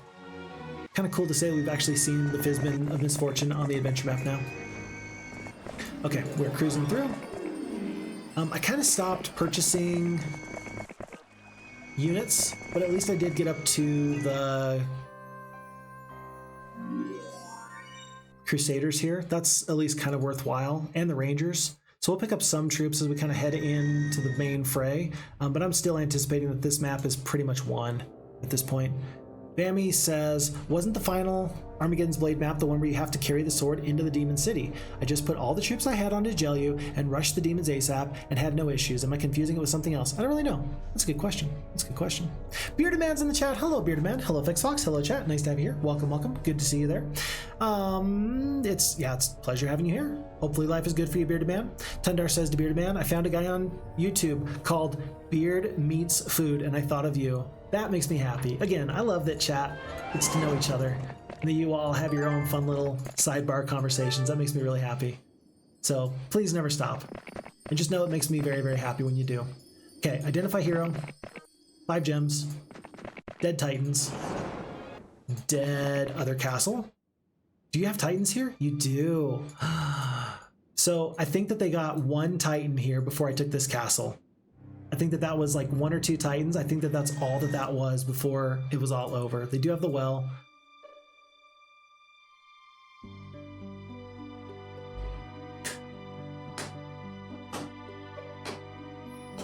You think we're gonna hire this guy? Well, we found this very special kind of cheese, and this cheese comes with some additives, little bonuses, if you will. We're gonna drop off some of the knowledge. We're gonna drop off, what is this? Armageddon. Jeez, we're gonna take Armageddon just in case it becomes useful. Dragon Sword. Black Pearls are so good. +2/+2. They're so good. I'm gonna take a Black Pearl over that. I'm gonna take a Black Pearl over the Lightning Helm. And just like that, folks, I think that we just became too good of a hero. Nearly 30 attack, 14 defense, 30 spell power, 15 knowledge. Yeah, I think we can maybe just Armageddon our way to victory at this point. Yeah, we are pretty unstoppable. And so this new hero, level 19, does he have any new spells I've never seen before? Fire Blast? I don't think I've ever seen that, but geez, what a pickup. If you didn't think that the game was over before, it's definitely over now. In fact, I think it's so over that I'm just gonna pull these Crusaders and these Rangers down. Oh, and the Master Swordsman. And this is gonna be probably my final resupply just to make sure I can hold this town right here. And then it's time for us to get back up so we can get dragons to our main center holdings. What's wrong with this artifact? There's nothing wrong. Apparently the endless pouch of sulfur was unwanted by some of our friends. You visit an alchemist who, upon seeing your army is swayed by the righteousness of your cause, the newly loyal subject gives you his endless pouch of sulfur to help with the war effort. Very nice. We do pick up the green tent. We're gonna do some exploring with Ambrose. You're stuck. So we're gonna go on to the new day. And there goes our Ambrose character. Who is this? Bone Dragons, Vampire Lords. Not even worried about it. Not even worried about it. But yes, people include beard in their username. It's apparently surprisingly common. You telling me that you don't have a secret YouTube channel? Bearded Man. Really? You don't have one secret YouTube channel? I don't know. That sounds like something that somebody who has a secret YouTube channel would say. They would just pretend like they don't have it. Okay, and folks, we've done it. Apparently there's a Necromancer Castle right next to the Ultimate Artifact. We're gonna pick that up last, but we will pick that up before all is said and done. There's a free route to the enemy's territory if we go through these dragons. All right, tell you what, we're gonna dismiss the Master Swordsman. We're gonna hope that these guys join us. Please do. Ah, rats. Losses are acceptable. We can't accept the artifact there, but we will now go through this area. Best hero ever is going to go north to pick up the resupply troops that are incoming. You are just wandering around in the swamps of sorrow. You're ready to pick up new dragons.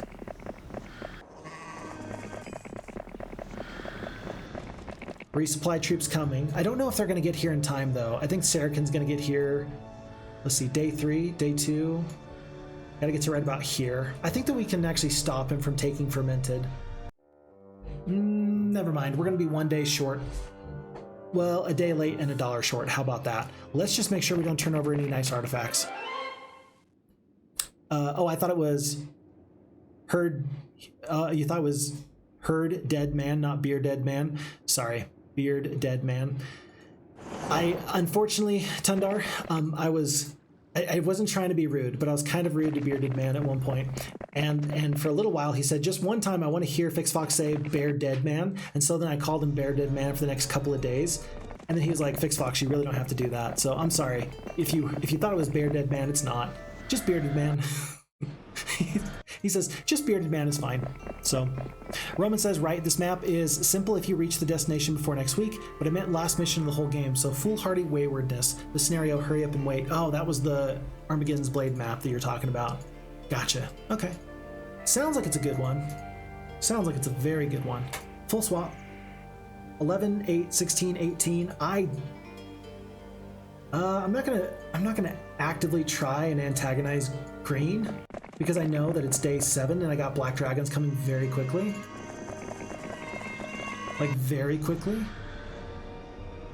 Does Brie have a single gargoyle? Yes, she does. So she'll be top speed first thing in the morning. She'll leave and get to however far she can. We'll see what Saracen does. Hopefully they can't take Limburg. And then on day 1, we're going to take Bonzief, which is a type of cheese, I'm sure. Oh no. Oh no, Yellow took it. Oh, Month of the Plague, doesn't matter. There you go, Month of the Plague. Kira was planning on a nice resupply, didn't happen. And that's okay. I was really hoping that there'd be lots of Titans here. There's not, but there is a Berserker, Armageddon, Hypnotize. Thank you, Mr. Wizard Friend. You gave me everything I needed. And poor Gouda is just saying, what did I do all that for again? The answer is, I don't really know. Whatever your plan was, it didn't work out because it was Month of the Plague. So we're heading north. I'm gonna send Camembert just right here for now. Very important in this game, I think. You gotta make sure that you don't take out the blue liths until you're for sure ready. There's no resupply here, that's okay. And because there's no further resupply incoming, should I just go and attack? I think I ought to. I think we will. We'll just go and attack. I was planning on there being some dragons. There might be some red dragons in the Dragon City. We'll check that out. Maybe there is. Sleep, sleep, sleep, sleep, sleep. Yellow and green. No losses. But we get Expert Eagle Eye, very good.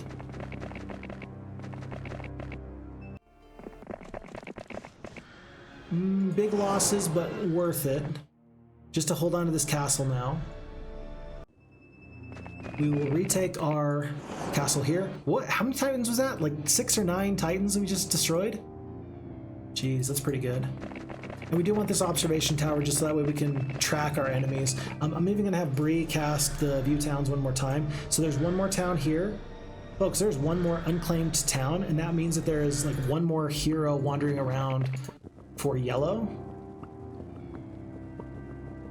One more yellow wizard running around. Purple's been defeated. Let's go straight for these green necromancers. I think that this is the quickest way. Maybe not. Yeah, this looks like this is the quickest way. We would just plot a course and the horse knows the way. There's my yellow friend. Unfortunately, I don't think I can defend this Castor. Nope. Nope.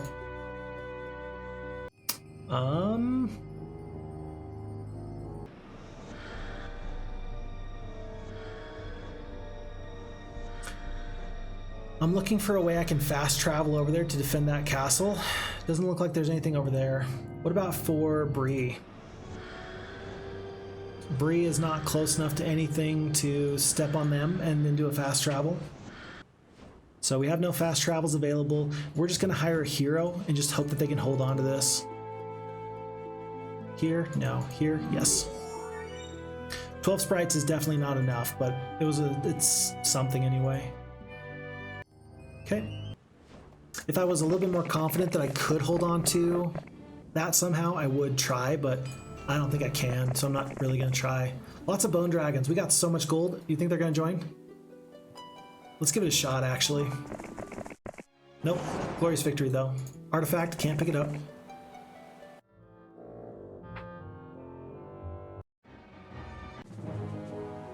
And then Bearded Man says, I just asked Fix Fox to pronounce my name Bear Dead Man once, but he did it more than once. There it is. Yeah, you knew that you weren't crazy, Tundar. I'm glad you knew you weren't crazy. Yeah, you're not crazy. It's just funny how that works.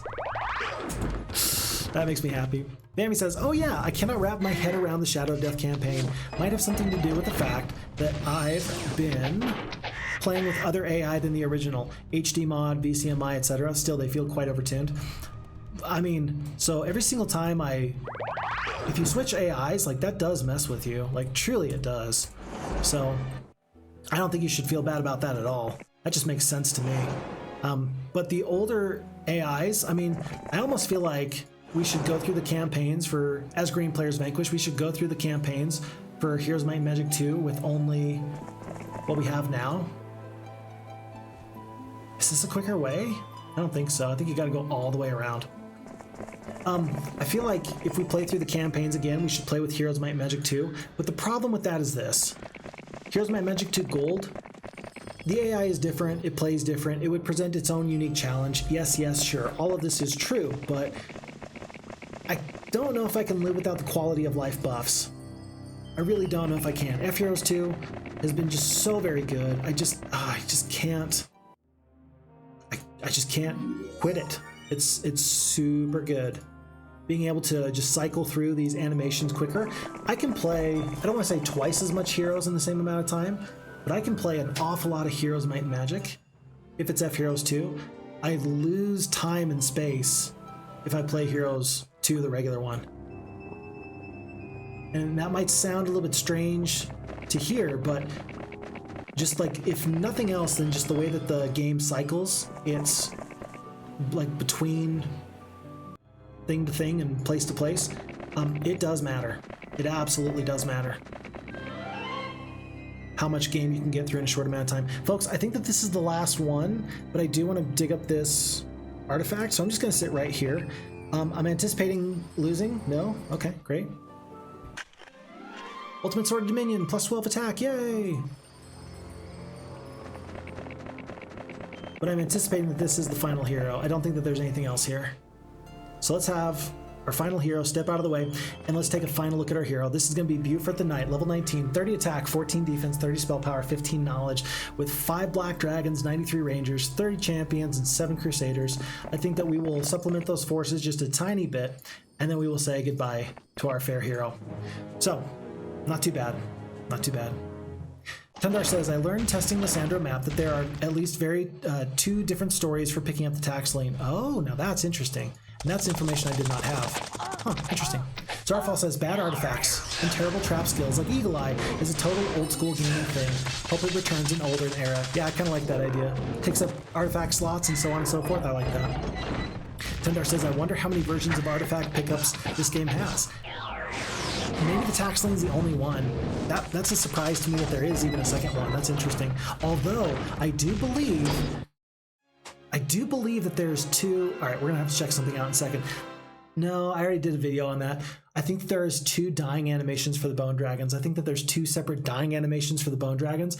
I don't think that there's a single other hero or champion or anything that has 2 dying animations. I think that's very unique in that way. So very interesting there. Vanny says, what could possibly be the reason for that sorceress town next to the main wizard castle? I don't know. I don't know if it was even able to be upgraded from a town to a castle. That's kind of interesting there. It's extra gold generation. Maybe it's some extra ranged troops. I don't know. Kind of interesting. I do know that in the very beginning that the Tavern indicated to us that the wizard was the only player that had less than 2 heroes to start off with. Maybe the wizards are balanced around having just 1 good hero. That'd be kind of interesting. Steeson says, playest thou again now, Sir Fix the Fox? Steeson, how you doing? Very nice to have you here. We're playing some Heroes of Might and Magic, and this was Wizards of Cheez? Lords of Cheez. Lords of Cheez. The first one in the series, and I think that this is the final hero that we just defeated there, so it's nice to have you here. We will see what we end up doing in the near future. FitzMerlin says the editor is definitely better in FHeroes2. I recently tried the original editor and there were so many quality of life improvements I could not live without. Yes, once we know what the quality of life improvements are, there's no sense in trying to go back in a lot of ways, except if we're on this sort of archaeological find to discover what the original gaming experience was, which there is value there, but not always do we want to focus on that. So FitzMerlin, I completely agree with you there. Quality of life is king. Tundar says, if it wasn't for FHeroes2, I'd be playing Heroes of Might and Magic 2 12 hours every 3 years, as I have done my adult life. Now I'm clocking hundreds of hours of it. Completely true. You go from 12 hours a year to hundreds of hours. That is my experience as well. Absolutely.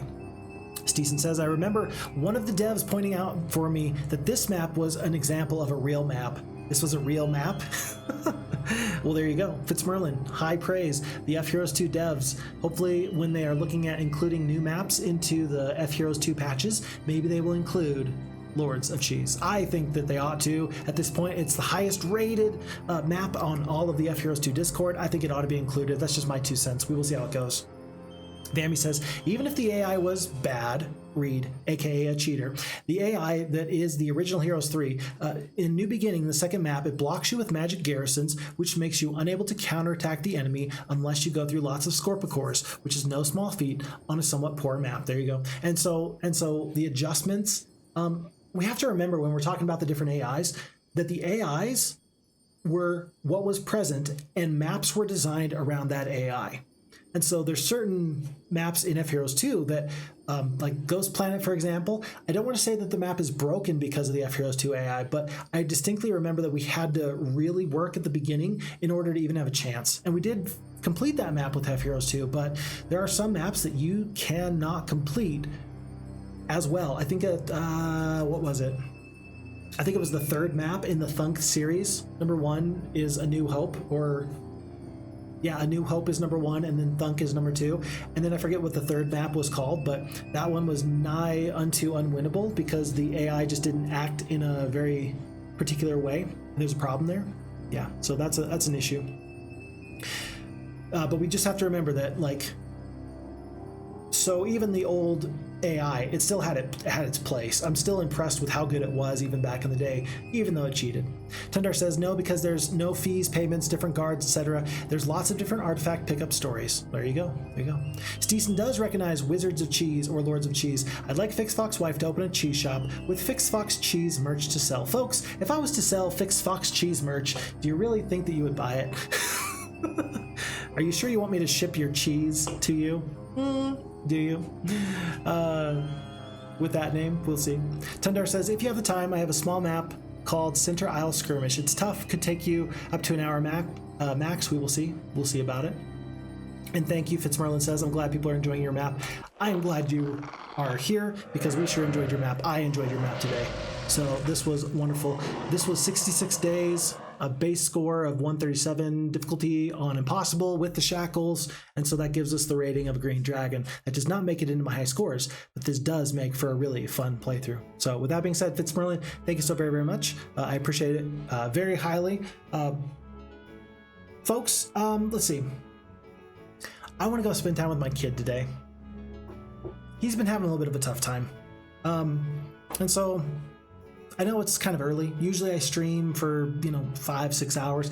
I think today we're going to call it because, I got other things that are really pretty important. Heroes of Might and Magic is really important. And the other day, for the first time, my 4-year-old sat on my lap and he watched a playthrough of FixFox, and I'm very grateful he did. But I think we're going to need to call it for the day, just so that way I can go spend time where it matters the very, very most. So we will tell you what, link me to that map, right, Tundar, and then we will take a look and maybe do that in the future. But for now, that's going to be the final scenario that we do for the day. We're not going to do in part 2. Roman says, for H2, I remember scenario difficulty growing up between scenarios. Now it's more random. Definitely. Roman also says, enjoy the time with the family. Thank you very much. I appreciate that. So what I'd like to do, folks, is we're going to call it a day. And with that, I'm just going to say thank you so much for all the people here on Twitch and for all the people that will catch us on YouTube later. Very grateful for you. Thank you so much. It's always a pleasure. The pleasure is mine, and I'll catch you in the next one.